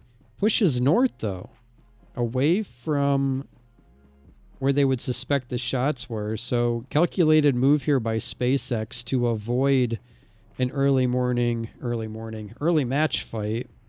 I don't think it's early morning for any of these players. Look at the welcome that Just for Fun has in boot camp with that big red dot. They're directly over Like only boot camp. the entire area of boot camp. At least they have enough buildings they can take cover inside of. Speaking of taking cover inside of buildings, in about a week, we're going to have the official release of the Kraken map. Yes, I've watched a lot of it just on the PC version. So we'll have to see how that seems very like desolate, very wide open. So be interesting to see how that black zone actually works though in a match where if you're in a building in the black zone, the building could just blow up, evaporate, explode. I don't know exactly what happens, but I don't think you survive it. I don't know. I mean, I haven't really seen how that what the dynamic is going to work and also I want to see is if you have somebody in a building in that black zone and you grenade it, does that same effect happen, or is it only no? No. There are you certain can't, walls though. So there's a item on that map called a sticky bomb. And it's like a grenade that you throw, but it sticks to whatever you throw it at. And there's certain walls, and you can tell by looking at the wall that you can breach with one of these explosives. So if somebody's in a building that only has like a door, like one way in, potentially on the back side of the building, you can blow a hole in the wall and get into the building and, you know, kind of surprise them from a different angle. I don't think it'd be much of a surprise if there's an explosion. Like, they would probably know, like, what's going down, but...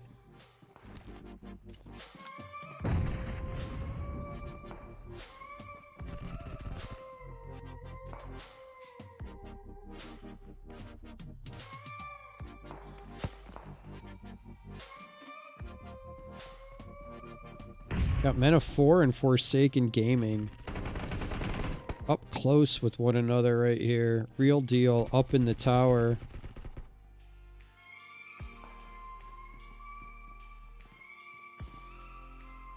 Looks like gold is knocked. Clown's over here on this flank. Cooked that grenade a bit too long from the looks of it. Here comes a Molotov.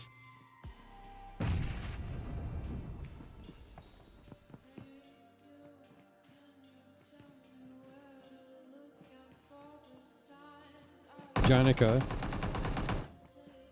the medic of the team, is back there getting a revive.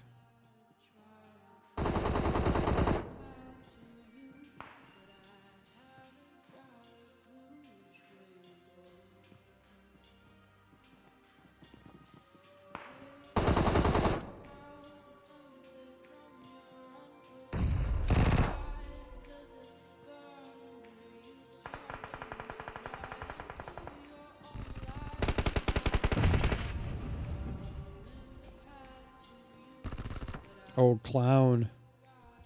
Kind of pushing by himself. He gets down and quickly finished off. Hop on board with Gold here. Jonika's knocked. Who's going to revive the Reviver in this situation?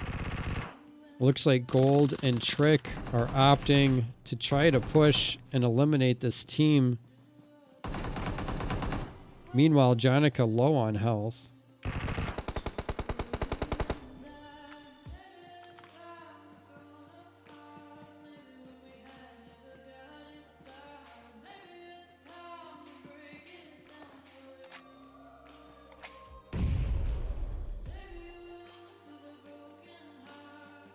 Both these teams in kind of rough shape. Real Deal low. Imagine taking some shots. BBC's low. Apparently has nothing to heal with, but he does surprise Gold and gets the knock. So right now, Trick, the only one left for Forsaken Gaming. Gets the knock on Imagine. He pushes back.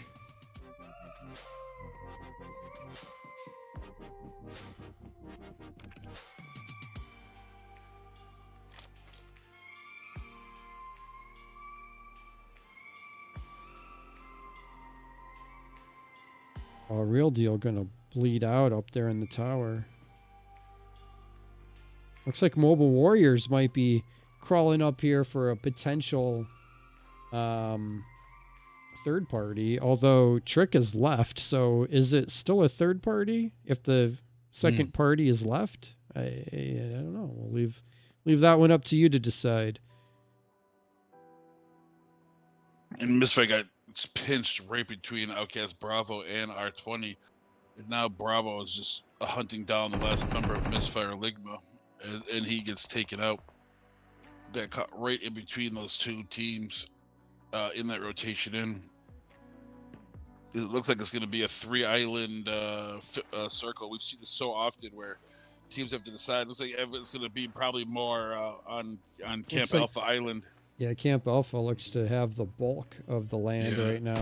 Unless it pushes away hard, it's going to be. Looks like that's where the teams are going to be trying to get in there, trying to get into up into Alpha. And there's, with that huge mountain dead in the center of it, there's a finite amount of land, and there it goes pushes directly onto T4P. It literally has not had to move the entire match. They've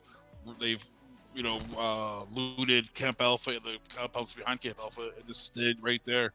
Not losing any loot or anything out of that area, so they should be ready for anybody that rotates into their general area.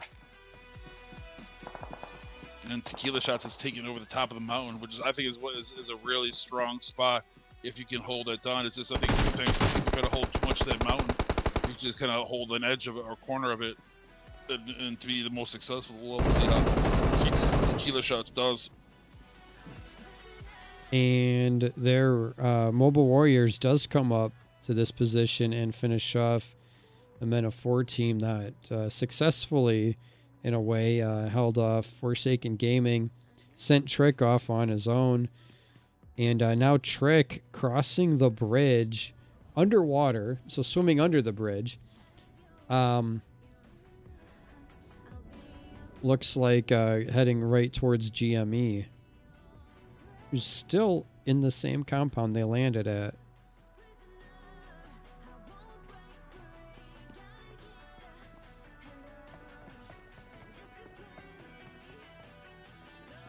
And the boys from Just for Fun still live down there in the bottom of the hill. This is one of those cases where I'm moving around and moving. If I was those guys, I'd kind of just hold on to that compound you have. It's prime real estate, and you don't really know where the circle's going to go. I wouldn't really rotate out of there and go north until you kind of knew where the zone was going, but they decided to split up 2-2 with Pan and El Dorado, try to climb up the mountain where Snipes and was Snipes and Hacks staying in that compound, which I think is a smarter play. Trick. It's taken out by Mobile Warriors as well. So Mobile Warriors, we will call it a third party now because they ended up taking out both teams that had been fighting up on the hilltop, but now Mobile Warriors going to be rolling right into Michael and Korn from GME.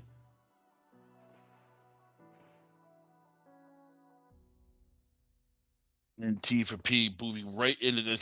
I mean, what a perfect little setup they have in Alpha, holding the main buildings, four cornering the whole compound, knowing that if anyone's going to come up, they're probably going to come up from the south. Those going to probably rotate down from the north. So they've kind of focused on the southwest aspects of Camp Alpha, and of course they have two teams down there, both 10 HP and Autobots. Looks like they're gonna rotate into this area. So it looks like T for P is ready for anybody to show up.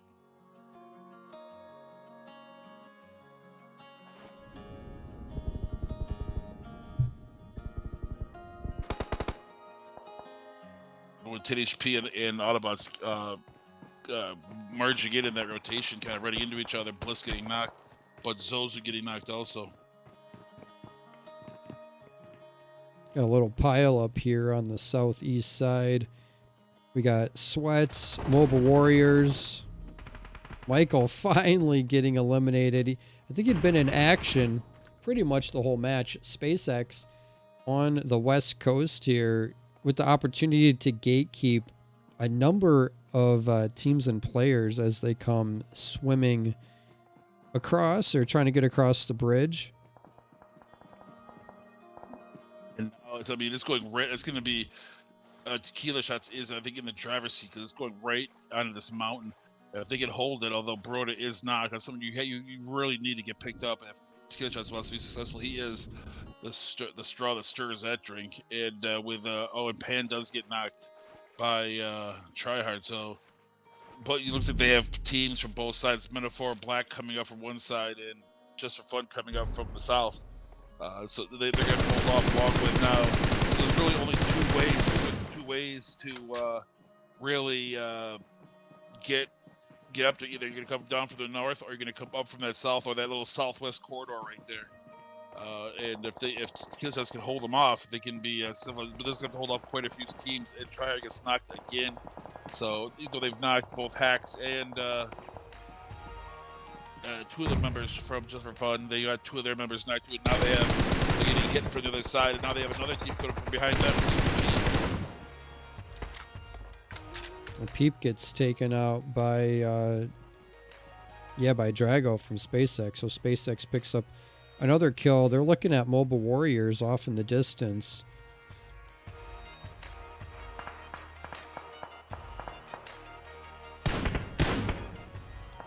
Also looking at Outcast Bravo, apparently.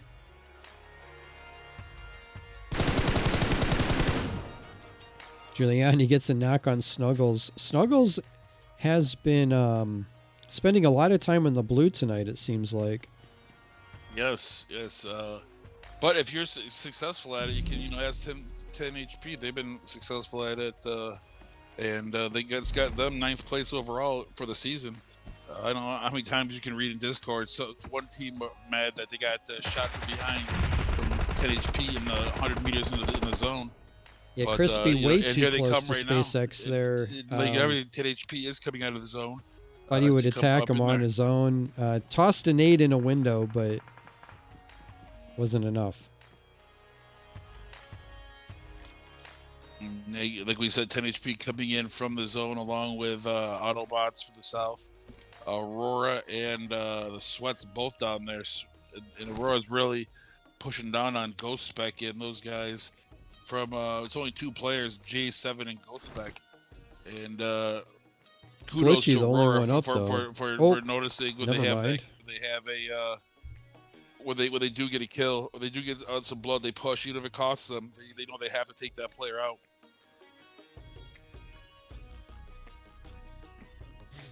And now pushes Cycle a up on little bit top of away. the mountain. He's got thirst for points coming from his northwest. I think he's heard. Yes, Forgotten. I think he has heard of, yeah. Oh, and he takes it for Forgotten, yes.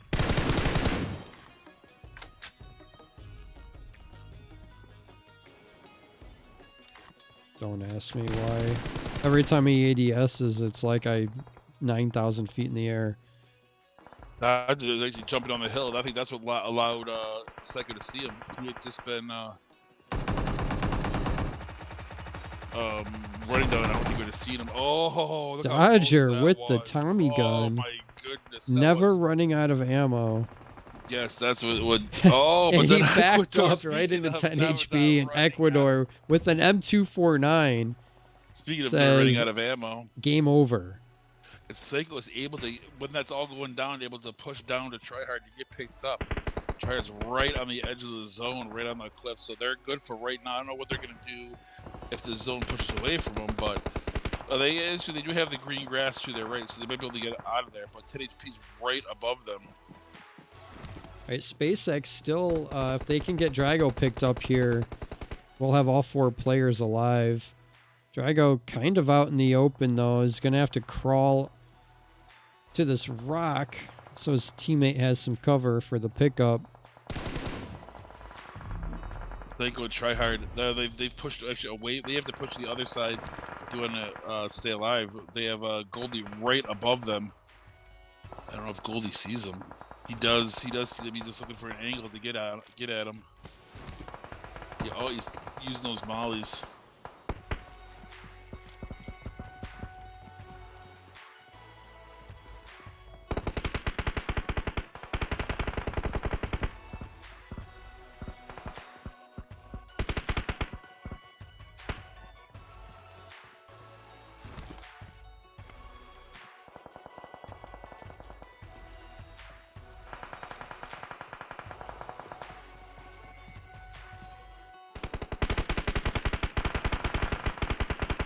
This is a sick zone. This is a zone you cannot live in, so you're gonna have to move. Psycho and Tryhard are gonna have to move as fast as they possibly can, not getting in the staying in the zone.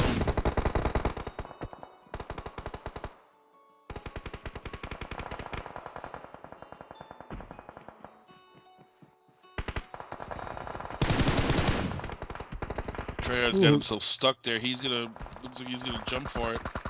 Oh, I'm not sure how Junie got behind that lives. rock in time. Only takes half damage.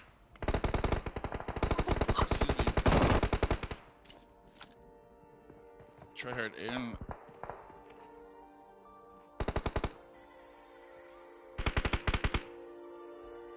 they've separated. Psycho they both pretty much separated. They're on their own program. Although Tryhard is just running through ecstasy. They don't see him up there on that hill. Why would they think it would be one random guy on the side of a cliff? And he's running through this ecstasy team.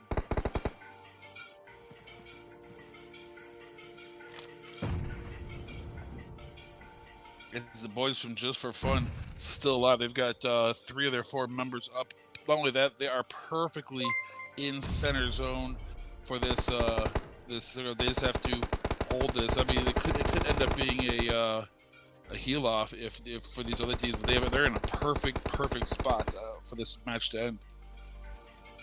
Although Psycho and Try are going to come from above and try to fish them or get them out of that perfect position that they have. Yeah, Drago, the last one up for SpaceX. They got 8 kills as a team. Be at least a top 4 finish. That nade, I don't like the sounds of nades when you're behind a rock. And the Blues moving in. Bouncing nades.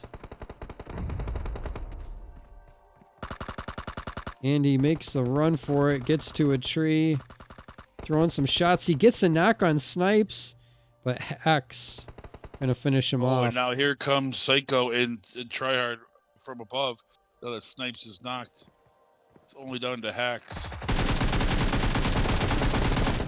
Oh, and Hacks the turnaround gets the jump kill off the from cliff. Tryhard. Wow. 360, I guess, 270, 180. And there I don't you know go. what that was, but it they worked finish out. It off. But the boys from Just for Fun get a really nice 3rd place finish in that match with Tequila just getting the victory.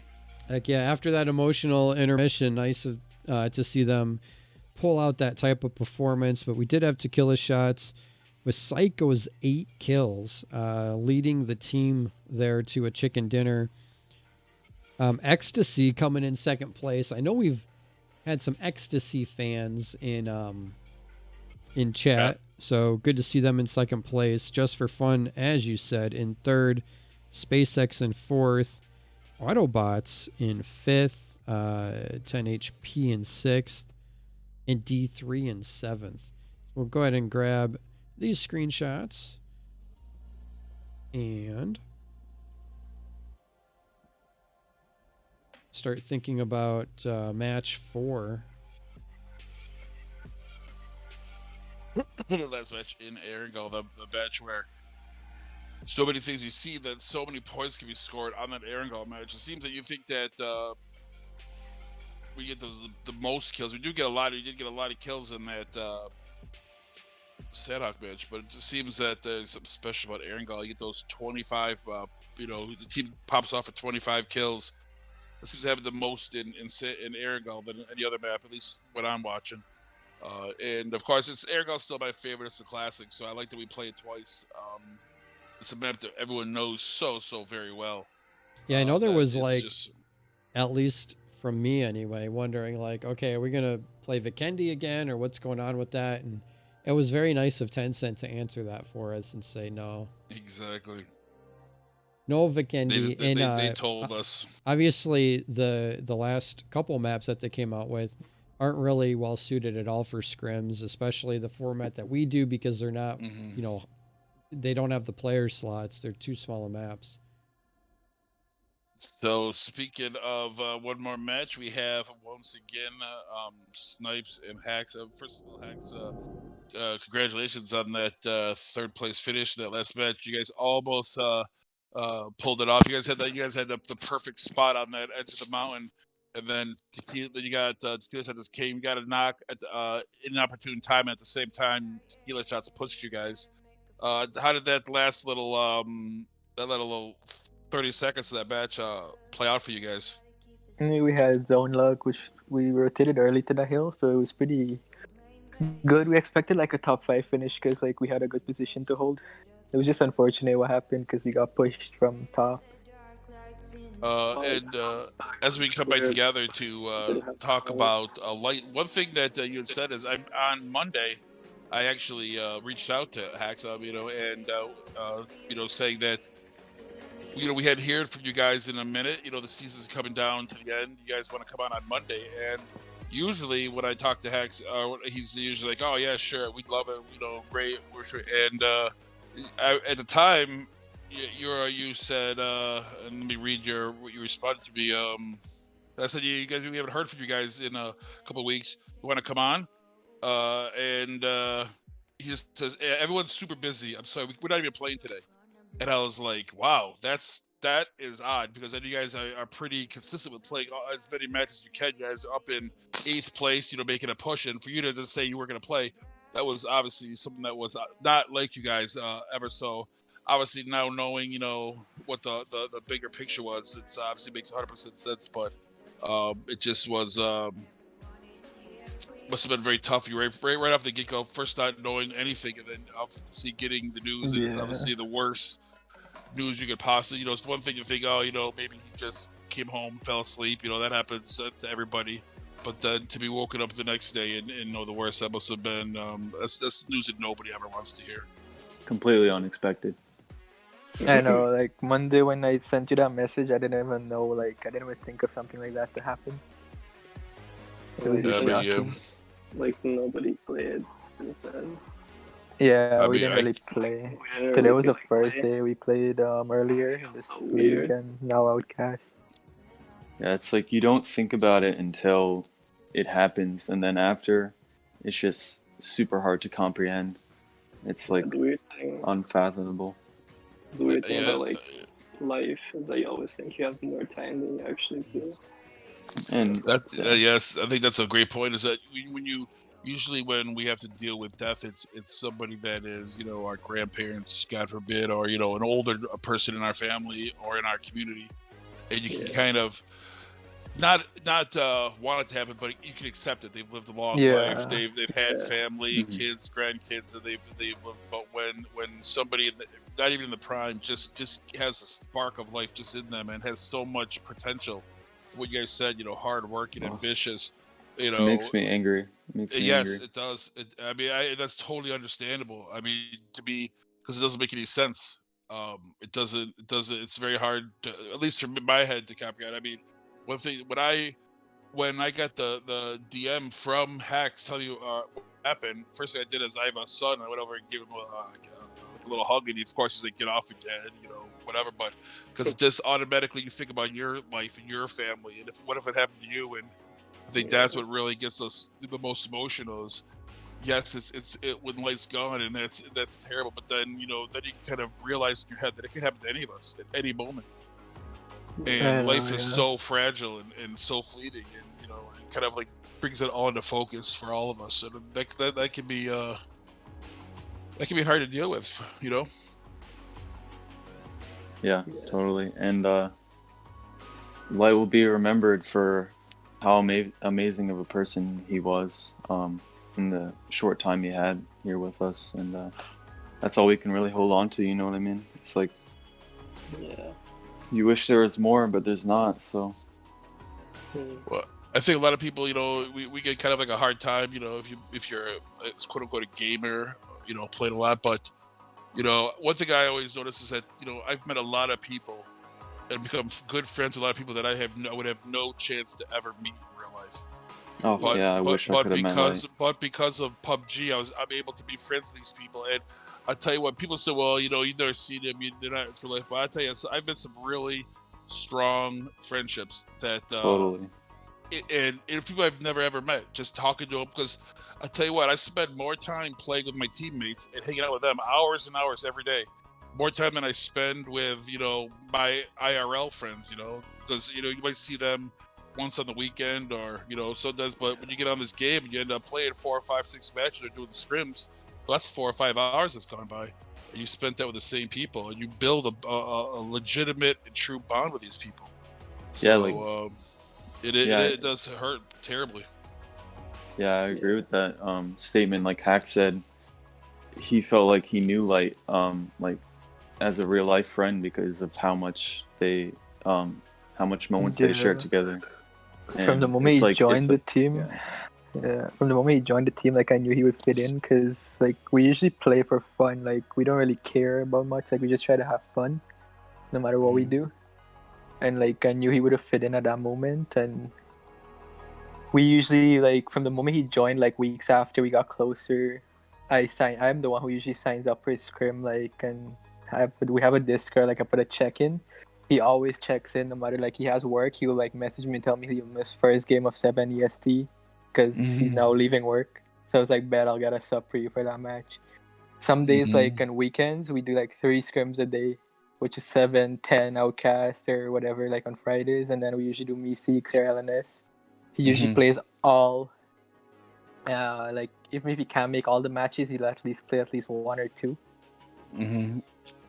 Yeah, and I'll remember those moments we had. And that's the best things is, you remember all those positive times. And like I said, you said people say that, that online friends aren't real friends. Well, you know what?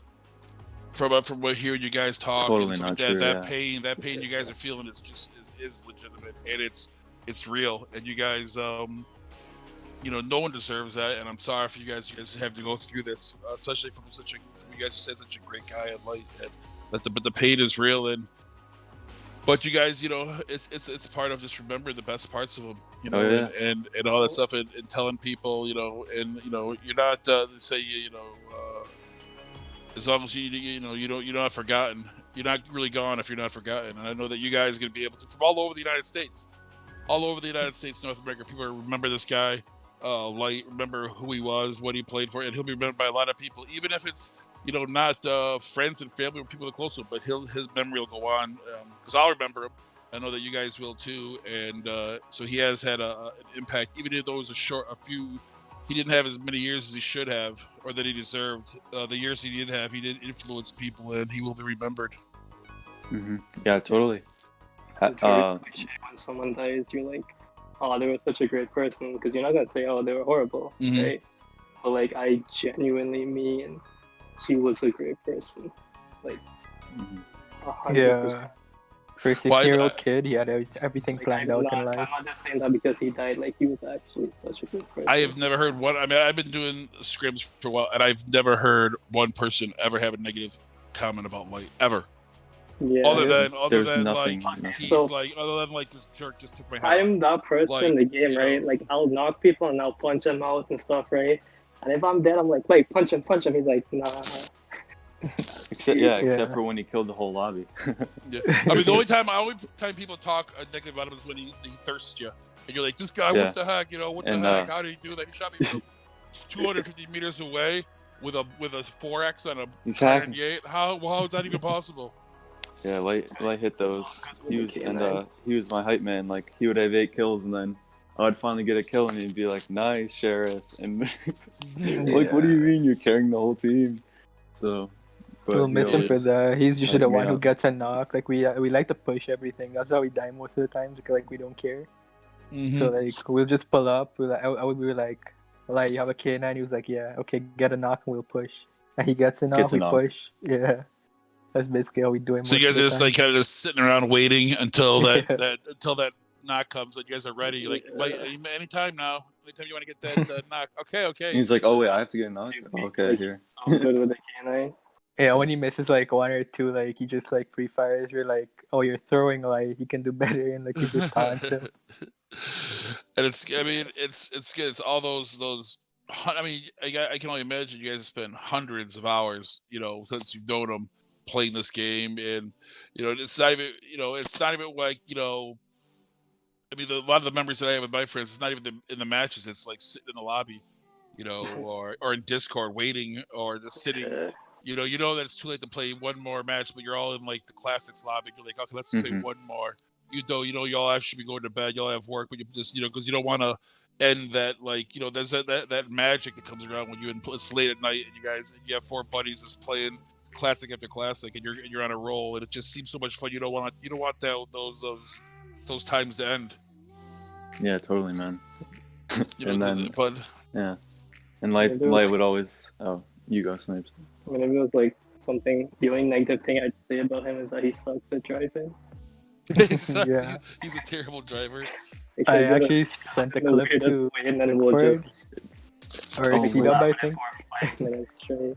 Yeah, I was like, you're not driving today, like you're gonna ride with me or usually Jerry. Dude, that's our only rule. Like, Light never drives. Oh. Yeah. He would always have me drive. Light would always have me drive every single time. So Light, not best driver NA. Best sniper NA. Best sniper, but you can't get all the skills. Yeah.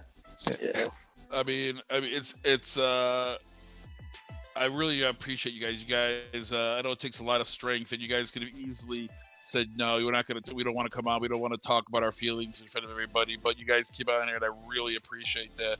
And you guys, I mean, you guys have really shown a lot of respect to Light, and you know, showed us what he meant to you guys. So as we get into this last match, you guys want to have a last a comment about Light before we go into this 4th and final match?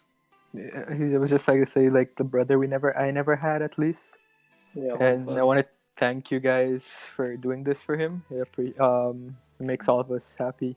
Yeah, I just want to thank Outcast and all the and viewers HyperX and support. Yeah. Thank you for doing this. I would just say, if there's something to remember Light by, just remember how much of an example of like a great person he was, and how passionate he was about everything he did, and just take that with you and think about that every time you're playing PUBG, and like every time you're working or doing anything else. Yeah, it might be the best way to honor his memory right there, what you just said. Take those positive things from his character, very well said. What we all have learned about tonight, if we didn't know already, the things that you guys had appreciated and respected, and apply that and do the best that you can, and kind of in his memory. Totally. Well, again, thank you guys very much for coming in. Thank you, man. And you guys are always welcome to come back in here. Hopefully that you guys, you know, just for fun, you guys will continue to be successful and finish out the season. You guys are currently 8th place, but you're very, very close to Sweats. So let's have a great match and pass those guys up. And let's go just for fun, baby. Let's All right, go good just luck, for fun. guys. All right, thank you. Bye. Thanks for everything. I will appreciate this. Whew. Right, So and- as we go, Yeah, right just down the before we center- head in, let's look at Yeah. the scores real quick. I don't want to rush out of that, but we are already jumping out of the you're plane 100%, here. You're 100% So, right. SpaceX able to take over the first place spot again, but it's a 4-point spread right now between first and second. And then 20, that's Metaphor in second. Then we got Tequila Shots, 20 points back in third. Thirst for Points, still within striking distance. They're about 27 points back in fourth place, and Outcast Alpha going to be in fifth. We'll look at page 2 real quick, just so everyone has a chance to get their name on the board. I like seeing Sweats there in 17th place. Yes, it does. Yeah. I'm not too upset about that. I don't know what happened to them tonight. Anyway, yeah, let's check in and see where the action is at here in match 4. Probably not with the Outcast Scrims floating their way down to the ground. We got Forsaken Gaming already in a fight with Tequila Shots. Broda already been eliminated. I think Gold got... No, it was not Gold. Who got the kill? Oh, what do you know? What do you know? Trick with that kill. Man, over the intermission there, I don't want to focus on it, but you can't let it pass by without saying Guerrilla Gaming came in and followed, and I did see that when the follow came through. So we had Imperium, Shredder, and Guerrilla Gaming, 3 really well-known people in the community coming in follow tonight.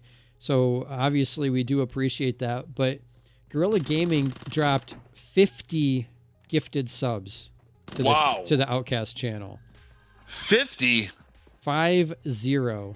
Holy criminy. Well, thank you very much. And Darth Odin came in with some support as well with the bits. We appreciate that.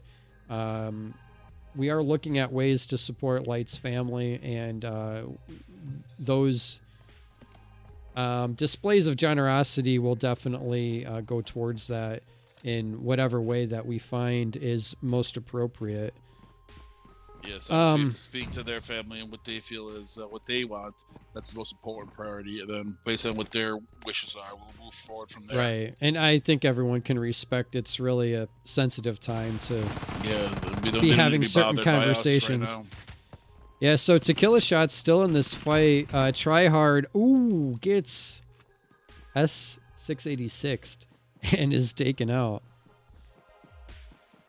So Gold and Trick teaming up there. I don't know who had the shotgun, because I think they dropped it already. like shotgun did. Oh, whoa. Is this a shotgun on his back? No, that's an AK. That's a different skin. Stock looked like it could have been a shotgun. We got Aurora. No, Autobots rather. So they landed before Misfire and got the guns, got the vehicles, and for some reason Misfire dropped Fairy Pier. I don't know why they would drop it. They've never dropped there, but they were beaten there by Autobots, and so Saibe got the first vehicles and started shooting everybody, and then by then it was too little too late, and after having a nice start, they kind of crapped the bed for the last matches and finished out in 22nd place. We got Dub City rolling into the north side of Pachinki right now. At least one of them. Pachinki currently occupied by Mobile Warriors, who we saw in some action in the last match, a lot of action. In fact, we know that is not a rollover team. Not a team you, especially if you're looking at a potential 1v4.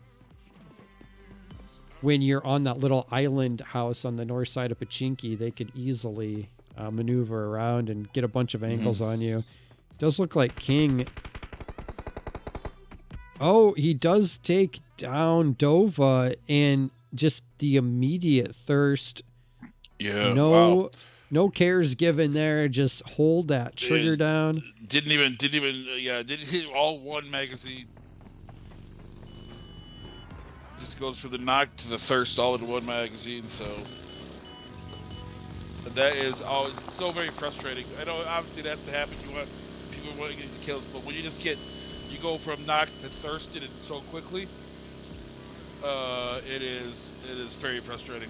And it looks like that was just a hit and run as those boys are on a buggy heading east right now.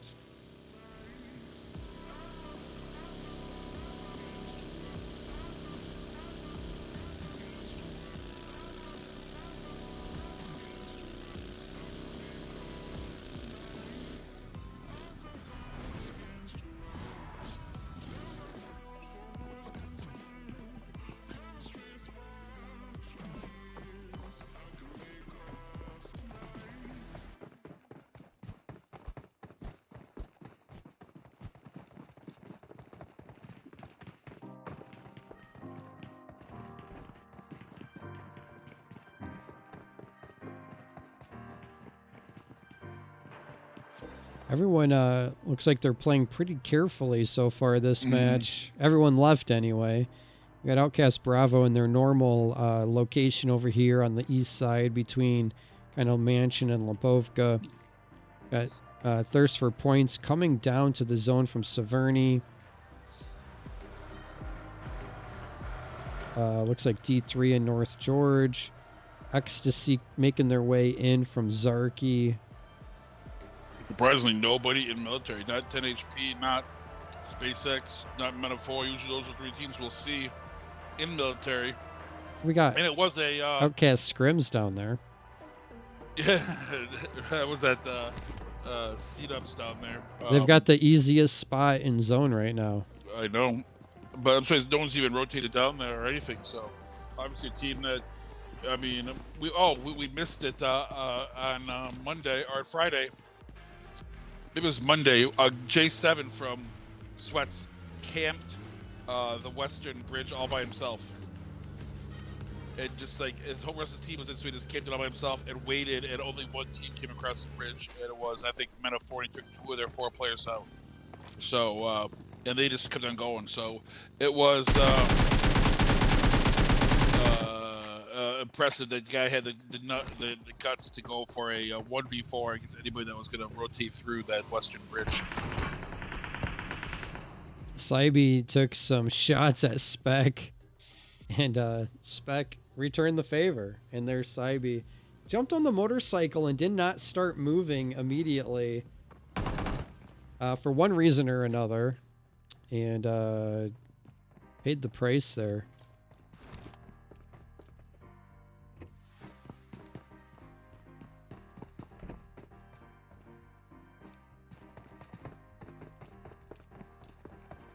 All right, so those boys from Dub City looks like they've now rolled into Outcast Alpha, and Outcast Alpha gonna take care of business there. It's gonna give that team 2 kills. Looks like Sarge got 1 and Brownie got the other. They do have Team 10, Forsaken Gaming Red, a very dangerous team indeed. And they're full sending them, it looks like. Yeah, just for the battle of the center circle. Pan does the loop around with the UAZ. Pulls up, jumps out. He's got a DP28 indoor. There's a M416. Not really either gun ideal for close range, but you got to work with what you got. Grenades, those are good for close range. I mean, this with Outcast. I mean, Outcast. Oh, that grenade could hurt. Best teams and Brownie gets compound. Knocked there from Payne's grenade. Very well timed. So they're pulled the very pin. well. Pulled the pin, was holding it, cooking it, had to open the door, run outside, turn around, and throw it in the window. And here they come. See, this is why Alpha, even with both guys knocked, they're still fighting hard. Just have Sarge up. Can Sarge hold off? He's got to. Can he get somebody up? Can get Brownie get up and get at least some health? Or is U-turn and Peep gonna push right? No, they're not. They're gonna pick up Peep first or Payne first. This is gonna allow Brownie to get picked up, maybe even a second player. But Brownie will be at least have some health to him when they do push in there.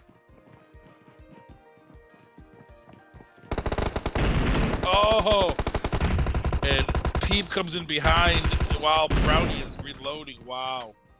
Wow, what a great Numbers defensive and matter offensive in this battle. game. Look at Outcast that. Alpha. Look at Peep's HP. Wow, That's so enough. low. That's That's plenty. enough. If Brownie goes to reloads, because I wondered why Peep was so far behind. I think it was Hashi. What he was like, but he was actually a good idea because Brown, I think, knocked and thirsted him, which caused him to have to reload. So when Peep came up after him, Brownie was in the process of reloading, which allowed Peep to finish him and not get killed when he was on about 5 HP. So excellent job by Forsaken Gaming Red, taking a team in top 5. I think Alpha was going in into this fifth, match. Yeah. 5th, out in the 19th place. So obviously that's not going to be what Outcast Alpha wants. Is they try to make that not only hold Meta 4, 14 points behind them, having one of their best nights in recent weeks. So they need Meta 4 is if they come in here finish second, first, second, or third, that could really cut into Outcast's Alpha's position in 5th place in that last money-making, prize-winning position. I'm We'll be take very a spin excited around. to It see doesn't how look these, like points there's are. really anybody outside the zone right now.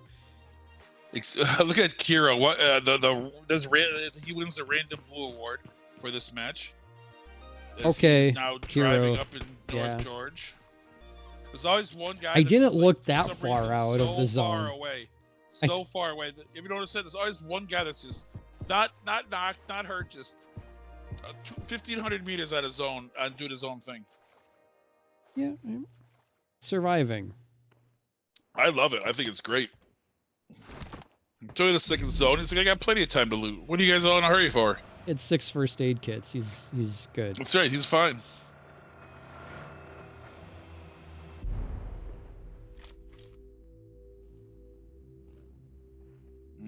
The guys from J4F did get a knock on somebody. I don't know if they were able to finish him. They do have 2 kills. They're there with 3 players. Slight attacks and Pan. As they're put some rounds on Forsaken Gaming Red. Autobots getting picked apart here by Spec. Pulled up in a nice position, was able to get 2 quick knocks. Spec Spec and J7. I mean, just you see Autobots do well. They come in, they knock out Misfire, and then you think then they come in to like Spec just melts them like butter. I mean, you see, it's like when you play Little League or play at high school baseball, and you're all county, and then then you go to state. You go to state, and you find out that your high school team isn't that great at all. Yeah, the county you're in is just not not up to par. Exactly. And as these teams go down, and you see this telltale, we don't know which side the water's going because everyone's on the edge, everyone's camping out on the cliff of the main island. We see this all the time when there is a circle that's yeah. Didn't we on see this earlier tonight? And then if it pushes looks north, almost the everyone's same. now. I tell you what, if I was one of these teams, I would just go up to school or apartments are up there and just hope that it's going to go north and then it'll push north and you'll have that area safe, because all these teams, if it's a hard push north, all these teams are going to have to push north and they're all going to run into each other. So if I'm on IGL, I'm going up to school or one of those compounds by school, maybe apartments, hold it up there. If I'm wrong, I still have to rotate across the water anyway. But if I'm right, then I have that area all to myself, and all these teams in the south are going to fight each other trying to go north. That's a 200 IQ play right there. That's why they pay me the big bucks. So let's see what happens. I hope it's a hard push north. That'd be amazing. Let's see. Although on Monday, the first match, Voodoo and I picked the circle rate every time in the first match. 5 circles in a row, we guessed, and we got it right every time. So maybe I can keep that good mojo going. Hacks. I think you guys are hacking. You got zone hacks. Yeah, I got the bad zone hacks. Like I got the zone hacks. I know where the red is I going to think be next you time. and SpaceX have those zone hacks. Yeah, it's basically you look at it. If you really look at it, if you see the top like 3 teams, they're always in the center of the zone, no matter where the zone goes. Like, how is that? I was like, maybe because they're good, and that's why they are top 3 every time. Because they look at the zone, they know they can kind of figure out or make an estimated guess. And when you're never on the edge, you're usually pretty close to the zone. So if you're always centered, you're usually pretty close to the center of the zone when it changes. I've heard that strat before. If you're in the heard center, well, like, I think Season2 tells geographically, if you have a 96% chance. yeah, like you being really zone. can't be out of the next zone because it can't. It doesn't shrink in size enough to hard shift away from center. Season2 I has think a there whole might graph, be a graph of like it's like a bullseye of like where you are on a circle to the percentage of like it's like a bullseye of what your percentage is. Like if you're dead center, it's 100. Then the next circle is like 96, and it's like 80, 70, 60, and then but the very end is like 90. Here's you have a something we 4% haven't chance. seen before. Trick knocked Jonica with the revive. What? That didn't happen. I don't even know how Trick got knocked. That had to be false news. Fake Naruto. You're one of those flat earthers just making stuff up. The Trick earth is doesn't get flat. knocked. And Jonica sure. doesn't help anybody but herself. Everybody knows that. One of the most least supportive players I've ever seen. Yeah, let's see if I'm right. Let's go. Here we go, Nick. No. Well, kind of. Not climbing. I guess if you're up in a school apartment, you'd still be good. Oh yeah, But you're not it bad. It wasn't as I wanted to be like a hard shift north, but so now you're gonna see the teams can rotate now. But you've got to know if you're a team, if you think right now there's no one gonna be the north of this circle. All right. So if you push right now, why would there anybody be that like in that area up north of school? You should push there right now, right away. And that's what I would do if I was an IGL. Push the north, very north of the circle. You know that everyone's when you have these weird half island, half military, half everyone lines up on the bottom. So go right to the north. So rotate in that way.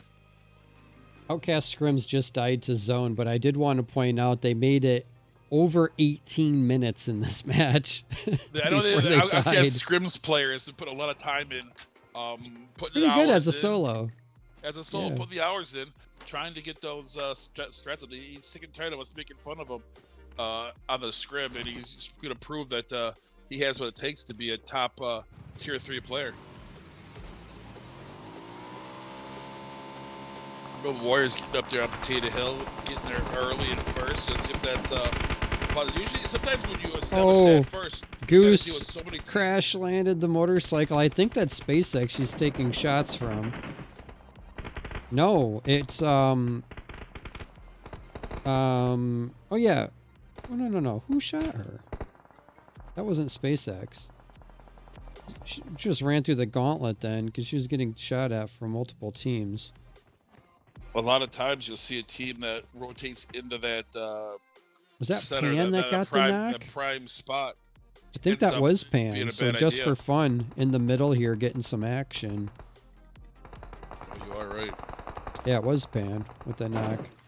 SpaceX Hacks is looking a different direction, taking shots at Ecstasy. The guys from Just for Fun still have their 3 players up, got 2 team kills. Trying to they had a very, very good match in Sandhog, trying to carry that over into the last match of Erangel. But they're going up against the #1 team in this scrim, SpaceX. So they're not taking it. They're not taking an easy challenge by any means. As Pan gets peaks at way too long, and Thurston. He was holding that peak How very, did that very long. Thirst come through like that? I don't through know the where window. how that third came through the window like that, but that was because he was like crawling away, trying to get away, and they still able to thirst him through that. I guess it was through that window, I guess. So Yeah, a little bit of an down angle, so if you're knocked, you can still take shots, I guess. Yeah, I think it was on the roof. And He is Snipes on the still roof, alive. yeah. Giuliani is on the roof, or was on the roof, rather.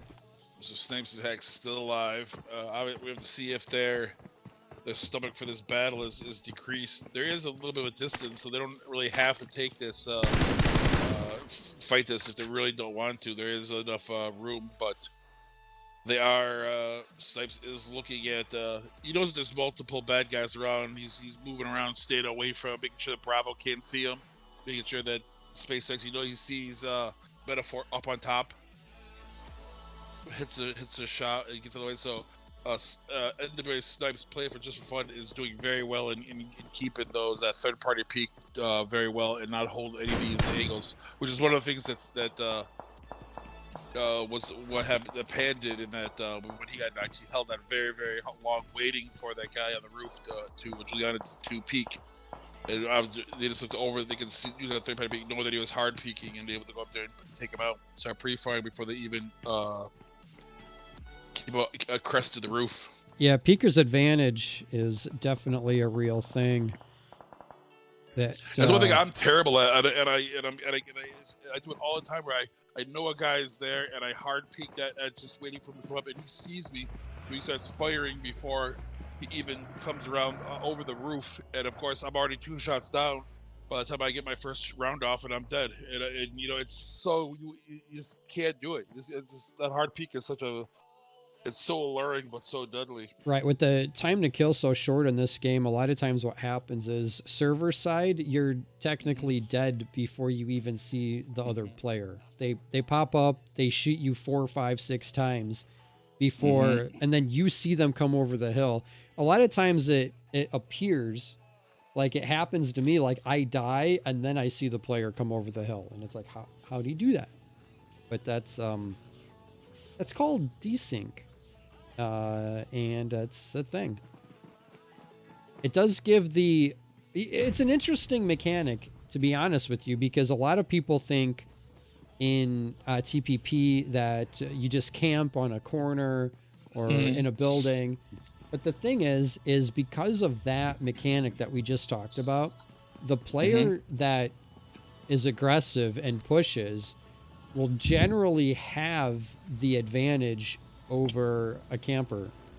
Like if you know a player's in a room and, well, let's just say you like third person peek the door, you see a player in there.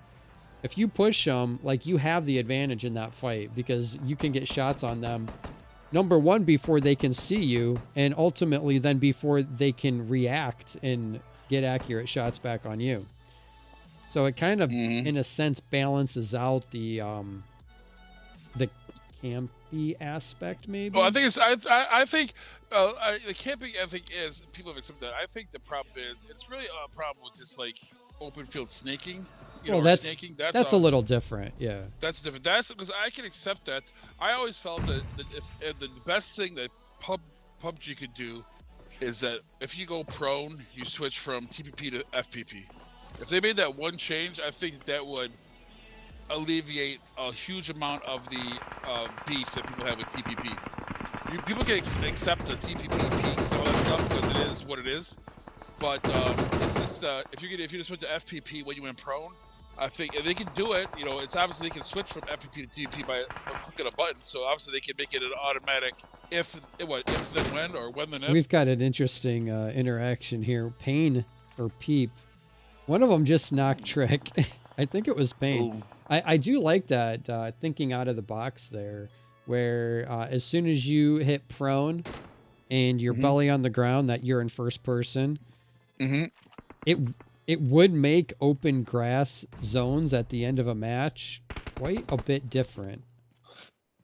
Well, I think that's the number one beef about TPP is that snakes, like snakes and Sandhawk or whatever. And if you were able to at least alleviate that advantage and make it at least no not that good, I think that would. I mean, I think it's easy to solve and could do a lot of good.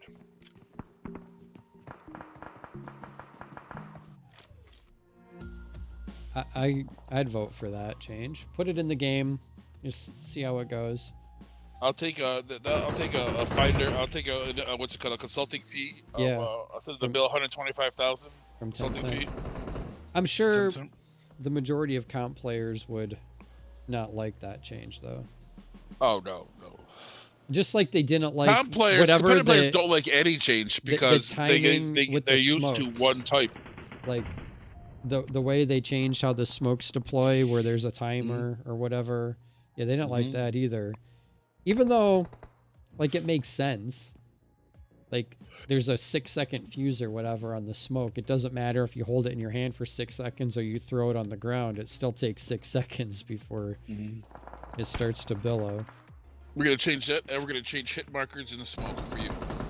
Well, hit markers in the smoke. Yeah, that's get rid of that. I know that's one of your pet peeves. I mean, hit markers in general could just Yeah, go. but we'll yeah, I agree.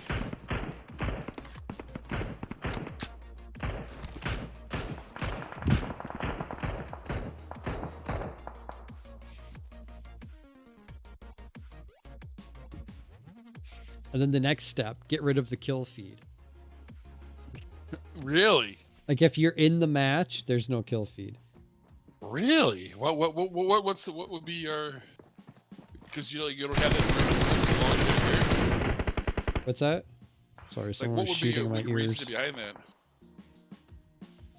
Well, it goes both ways, right? So some people can use the kill feed like strategically. Brown is very good at using the kill feed. Yeah, and I think that's cool, but there's also the aspect, just like getting rid of hit markers. Like, you're shooting at a person, they're behind a tree or in a bush or something, like, you get instant confirmation that you hit them. The kill feed kind of does the same thing, right? Oh yeah, when you knock them, it tells you like you've. And then you know what team it is. Like, it gives a lot of information. I think it would be cool if they put it in custom rooms where that was an option to turn on and off. Yeah. Like, you can turn footsteps on and off in custom rooms. The same thing. It'd be cool if you could just turn that off. At least then you could see how it goes. Spec gets taken out by Men of 4. Wow. Alma Mont. Ecuador gets put down by Alma Mont as well.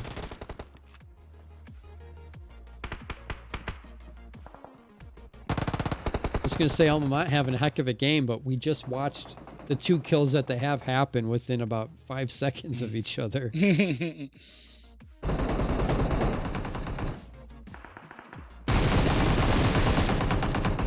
Ooh. All right, now everyone's knocked but Alma Mont, and last time I looked, oh, now they are moving. They weren't moving. It looked like they DC'd or something after getting those 2 quick kills. Got to deal with 10 HP here.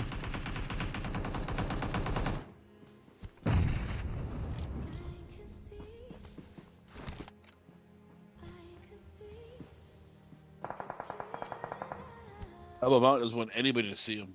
No. He's like, hey, I've got 9 smokes, and they're all going on the ground right now. That's right. I am staying alive right here. You're not going to find me.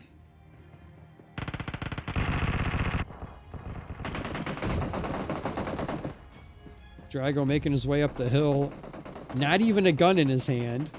You see that so often. I never do that. I see it so often. People put the gun away, pick it back up, put it away, pick it back up. I mean, you do move slightly faster, right? But like, he was crouch walking, so it's not like he was really going for speed.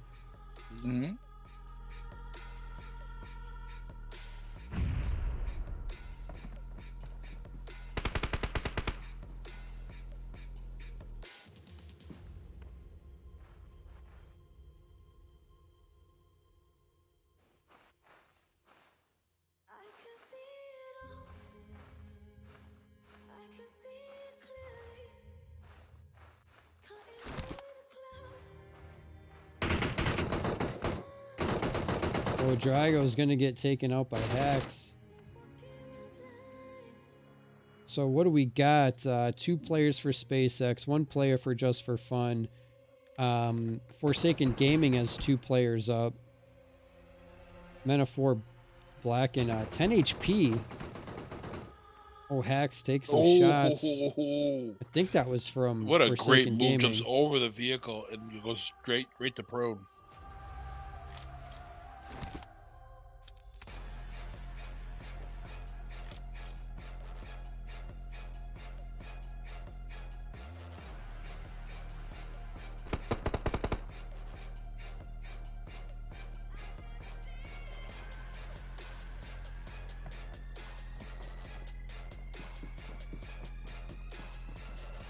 It's a nail biter. It Everyone is. is on the edge of their seats. Well, I know what I'm rooting for.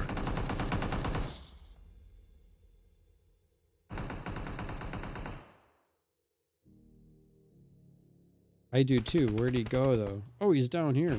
No. What? Did he die? Did we miss it? Junie rolling through people right now with that M249. SpaceX just showing why they are the #1 team. I mean, 12 it's kills simple as right that. now. And let's see, they have a 2v2. Yeah, I missed when Hacks got taken out. I looked, there was still 4 teams left, but I still couldn't find them. We keep doubting SpaceX. Thirst for points. You got a keeps, mouse in your pocket over there? Who? Me? You said we keep doubting SpaceX. I mean the royal we. Like all like the community. We keep saying that they keep losing out, calling out of first place. Gotcha. Okay. Thirst for points keeps coming back, but every time they have their back against the wall, what do? They show up and they take first place back. The pressure has not gotten them. I mean, there's going to be an immense amount of pressure to constantly, same thing for T4P because they keep doing it too. The question is, can SpaceX do what they haven't been able to do yet? Oh, good on nade. Friday. How did that nade? That was perfect. And Jonica There not going to they be go. able to stand up to the 2v1. She really wanted to run over and get that revive going on Yoshi. There's but only did one not- question left. Did not have There's the only one question opportunity. left.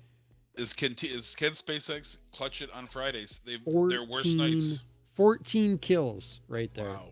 from SpaceX. Excellent job. On their way to their second chicken dinner of the night. Forsaken Gaming coming in second place. They had 8 kills.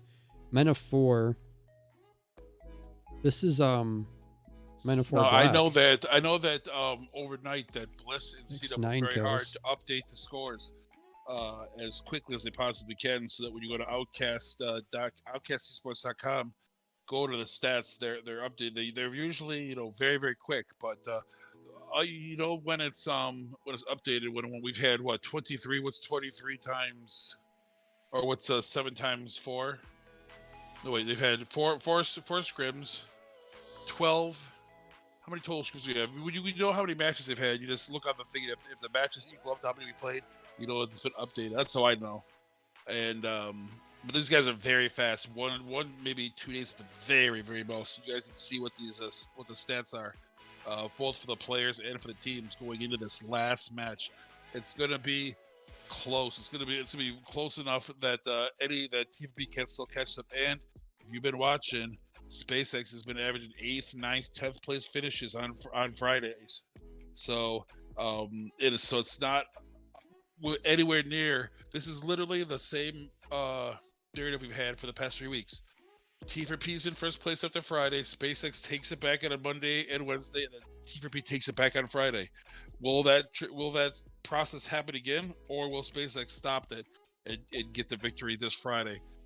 I'll have to see what the spread is in the points. It's 92 matches, by the way. 92 matches have been played. 4 matches remain. Those will they're be up by 4 now. They're on up by 4 Friday. now. SpaceX is going to win. This is what place is T4P going to be for tonight? Well, And you're just this gonna match add- is not going to help them. They did No. get 6th place, but 0 kills. So, yeah, it will kind of boil down to probably the spread after the scores are done for tonight. How many points ahead is SpaceX going to be? And is T4P going to be able to make that up on Friday? And I can say Is for 3 so SpaceX going to let them? that's exactly. I mean, it's literally what's happened. If it does happen, it'll be the 3rd week in a row that the same things happen. T4P goes into the week in first place. SpaceX takes it back by Wednesday. T4P takes it back on Friday. This would be if it does happen to be the 3rd week in a row. Will SpaceX stop that and take the #1 spot, be the Season 2 champions, or will T4P be able to clutch it once again by having a great Friday? Because, like I said, I mean, not only does SpaceX have bad, it's not like they have bad Fridays that they come in like 5th. They have bad Fridays that come in like 9th, 10th, 8th. And as Duke is just harps on him non-stop the whole match about how terrible they are. So we'll have to see. So you think they get performance anxiety when Duke is casting? Well, I mean, if I would love to see thing. their average finish by maybe I'll look that up for Friday. Their average finish on Mondays, Wednesdays, and Fridays. I bet you dollars to donuts it is 3 to 4 times worse on Fridays. If they're averaging second and thirds, if they average a second or third finish on Mondays, Wednesdays, they're averaging 7th, 8th, or 9th on Fridays. It can't be a coincidence. I mean, they do well in FPP, they do well in TPP. Why would they do well in FPP and TPP? That's a very good question. You wouldn't think the Switch would be something that would like mix them up that bad. I don't know. Mm-hmm. But I'll tell you what, if you're gonna find out on Friday, I mean, if you're not tuning in Friday, not only for the conclusion, not only we're gonna see Outcast Alpha did not have a great night, and Men of 4 did. So I'm sure that Men of 4 is going to close that gap between them and Alpha for that 5th place position. Same thing that happened. I think it was with another team. I forget what team it was, but they went. It was Hacks. Hacks and Outcast Alpha came into the last match last season, fighting for that 5th place finish. Outcast Alpha was able to clutch it. But Men of 4 really went out, I think, today and had a good night. And Outcast Alpha did. I think they're going to really. Well, they were 16 points ahead. I think they're going to close that gap on Outcast Alpha to maybe even single digits. We'll have to see when everything is added up. But we're going to have a lot of stories going into Friday. Plus, we have multiple giveaways. So if you're not planning on tuning in on Friday, then you know what, you're really missing out. You're going to miss out on a culmination of a lot of 8 weeks of work. Yeah, I believe Friday there's another pair of HyperX glasses, be a couple pairs of claw sock, or a couple packages of claw socks rather. Each package is 6 pairs, and some earbuds as well. So you know what, you can 4 play different giveaways on Friday. So you can play. You can do what I did. I played a crew serve match on at 9 p.m. beforehand. Then you can play at 1 a.m. and if it's East Coast time, because if you start at 10 p.m. Eastern, I played at 9 p.m. crew challenge, and you can play at 1 a.m. and at 2 a.m. So you'll play 3 out of the 4 matches you could have played. So you'll only miss 1 match. Don't decide to play crew challenge for you. You know you're not going to get in the top 50. I think the average, the lowest score for 50th place was you had to average a 1st place finish with 15 kills in all 6 matches to make it just to the past the first round. So unless you're going to pull that off, good luck.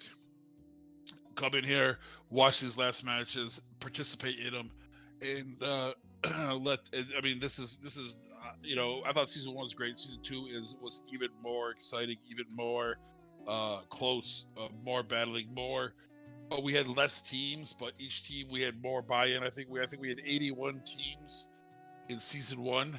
We had 39 teams, I think, in season 2. We had, I think, over 800 or over 500 players in season 1. I think we had like 300 and some or something like that. I have to look at my scores, but we had less teams, less players in season 1. But the teams we had more buy-in. They played more matches. They stayed around longer. Where we only had maybe 10 teams that played consistently, we had, I think, 15 or 16 that played consistently in season 2. And I know that C-Dub and those guys are already, and you, I mean, from what I've read in the Disney stuff, already hard at work in season 3. So, and from what the sounds of, there's gonna be some big changes. We'll have to see though. We'll have to see balancing, expanding it with the needs of the sponsors and all that stuff, because there's a lot of masters at the plate. Exactly. They want their best interests met. And I do not envy either C-Dub or Brownie in regards to having to deal with all these corporate sponsors and whatnot. Speaking of C-Dub. Hey, what's going on, guys? I missed the last part, the first part of that, I should say. We're just talking about how hard you work. Oh. Yes. Okay. I fell asleep and in the last part of it, so I don't know. He I worked think, so hard he that's the- fell asleep. Look at that. The two big things I said I'm focusing on is first place and fifth and sixth place. I think that is the biggest stories. Can Metaphor with their great night tonight, closing the distance on Alpha? Can they catch them for fifth place and knock Outcast Alpha out of the winners, the money side? And of course, T4P versus SpaceX. This battle has been going on for weeks, if not months, going back and forth, exchanging that first place. SpaceX seems to have a pretty big lead, but we've seen how well they play every Friday, or how poorly they play. Will that tradition continue, or will they be able to clutch it on Friday for one of the first times and seal this tournament up, this Scrim season up, and become the champs?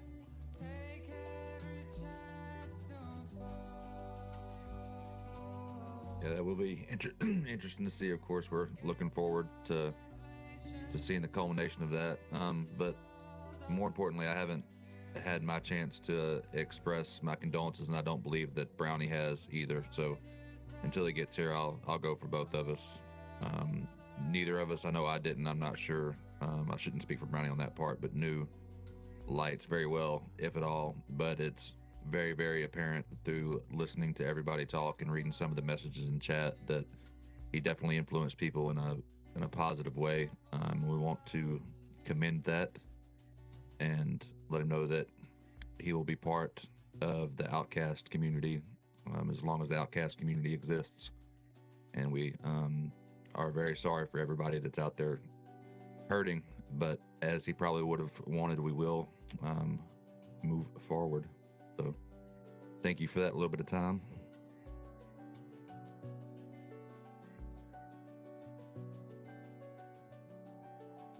Okay. Giuliani said on Fridays they're just trying to keep it close to keep the viewers like engaged, to give them some suspense. Oh, Julia, so he's like a writer. Yeah. He's like So there's more person. tension. He Oh, wants to okay. keep the score close so there's more tension. Well, That makes- maybe that don't makes do that sense. this Friday if you want to take home the first place finish. Wow, I mean, I got to give those guys credit. Those guys are some. I mean, that's some good gameplay. They just they play just World good class enough to- trolls right there. I know, but I'll tell you what. I mean, these are names that all these players they've all become, like everybody knows who Giuliani is, everybody knows who Legato is, everybody knows who these players that we see match in, match out, and the pressure's on. I mean, whew, the pressure. You've been this.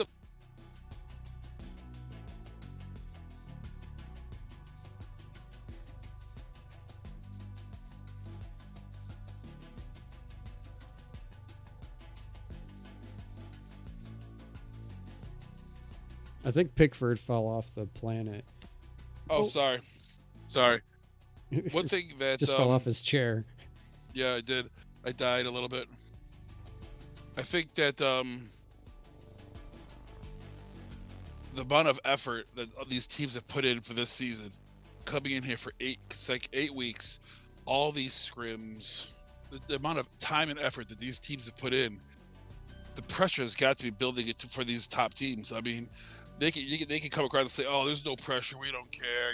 It's cool to be apathetic, but you don't spend this many hours, this many weeks doing something and not care about it a lot.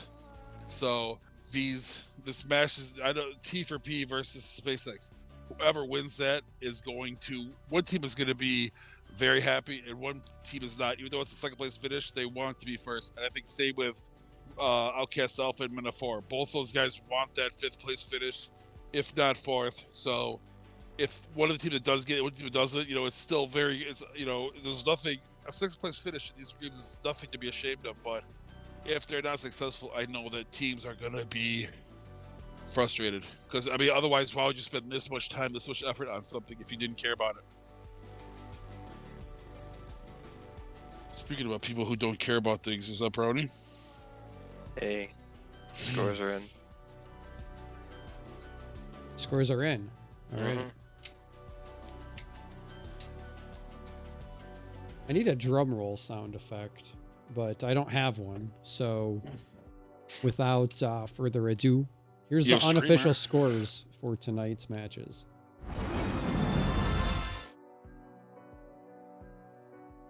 Shocker. Big shocker. Let's see. We have SpaceX coming in first place, 127 points. So it took them all 4 matches probably there to... I don't know if they had 100 points after the third match. I don't think they did. But that second chicken dinner definitely helped push them over the top.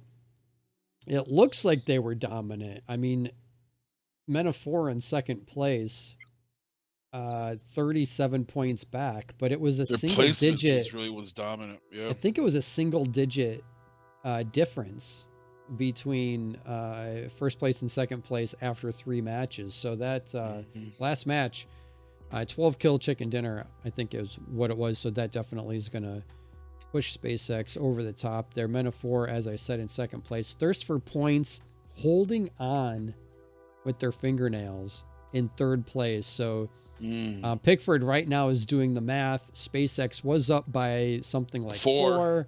They just scored. And they scored like 30. Thirst for Points score is 19, so that's 11. So they're up by 15 points. That is close. That is So really that's, close. I mean, that is close. And then Men of 4 scored 22. Outcast Alpha, what is 9th place? Was it 19, 17, 16? 8 I heard points 8. is 9th place. I heard 8. Is it 8? So that's 22 to 8. That is a 14-point difference. We're tied. So that's Oh, you guys are Tied. like 16, or it's either. Does it come down to kills then? Well, no, there's No. one more match. There's one more scrim. Well, I more know than- that, but like I know that. Yeah, But it comes down to kills. Yeah. I just did the mental math. We're tied. Plus 8 for us is Oh, geez. 264. Plus 8 is 264 for us. Men of 4 plus 242 plus 22 is 264. So we're tied. Wow. There we go. Look at that. very So, close. I very mean, the close. Brownie. Do you, Brian, watch Brownie? How does that? Is the pressure building up yet? I mean, it was very preventable. A lot of dumb crap happened tonight that shouldn't have happened. If people followed directions, it wouldn't have happened. But you know, we got to deal with it now. You're, obviously, this is over. We're going into Friday. What's that mindset? I mean, is the pressure's going to start building starting right now until 10 p.m. on Friday night? I mean, the only mindset is to play. The only mindset's to play the game we know how to play it, and not try to do any extra dumb shit. People get cocky. That's very People smart, think sir. that they know how to do. People think that they can just kill anybody, and then that stupid decisions like that, especially when they ignore directions, get us killed. So we can't do that.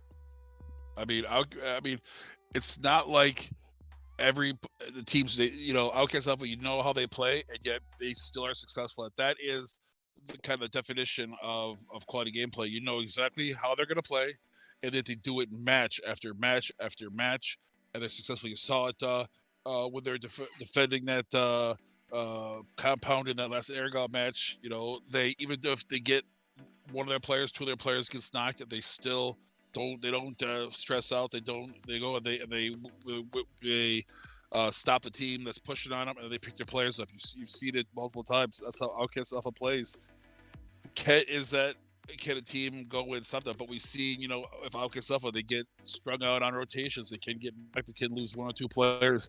Will that be a factor? And then Men of 4 is a team that can either show up and be dominant, or they can kind of fall out of the top 10 totally. They had a huge dominating night tonight with a second place finish, but we've seen plenty of times where Men of 4 is on the bottom part of the first page, where Outcast Alpha is on the top. So, I mean, the pressure for both, these are both 2 teams we've seen for over a year now. Men of 4 has been here for over a year. Outcast Alpha has obviously been here for over a year. These are teams that we know who they are, we know how they play, and they're not like, and so I'm really looking forward to Friday to see how that ends up, in that 5th place battle ends up. And of course, the number 1 battle too. That's what we've been looking at for weeks now, and it's finally going to come to fruition on Friday night.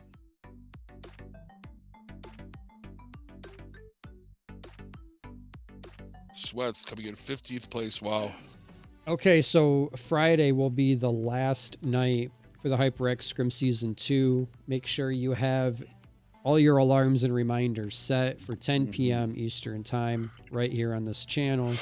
You do not want to be late. If I'm not mistaken, I think Duke, we normally do 3 teams. I think we're going to do 4 teams. We're going to be comparing, I think, probably, SpaceX and Tequila Shots, and then Metaphor and Outcast Alpha, their stats through the season, see how they got themselves into this situation. That's going to be finished on Friday. Not only 4 there, but also 4 different giveaways at least running that night. So hopefully you all are still here accumulating your points. You can get more points on Friday. And if you haven't signed up for that 4v4 the TDM tournament? The TDM tournament, 16 teams. Some teams have signed up. There's still spots, if I'm not mistaken. After the awards presentation, we're going to have a 16-team tournament. Well, I don't know how long it's going to last. It's probably going to go on for like 57 hours because if each team has to play all 4 matches, that's going to be quite a long time. But we'll be here to stream it for you. C-Dub, put us against Metaphor. No contest. It'll be a single elimination bracket tournament. So if you lose, you don't play anymore. You just lose if you lose 1, or you have to play all 4 matches, though, right? No. If you lose 1, you're done. Oh, it's only 1. All right. So because that'll be a lot quicker then. Yeah. Okay. Good. Yeah. Single elimination. And I do really like that putting up grudge matches for the first round. I think that's a genius.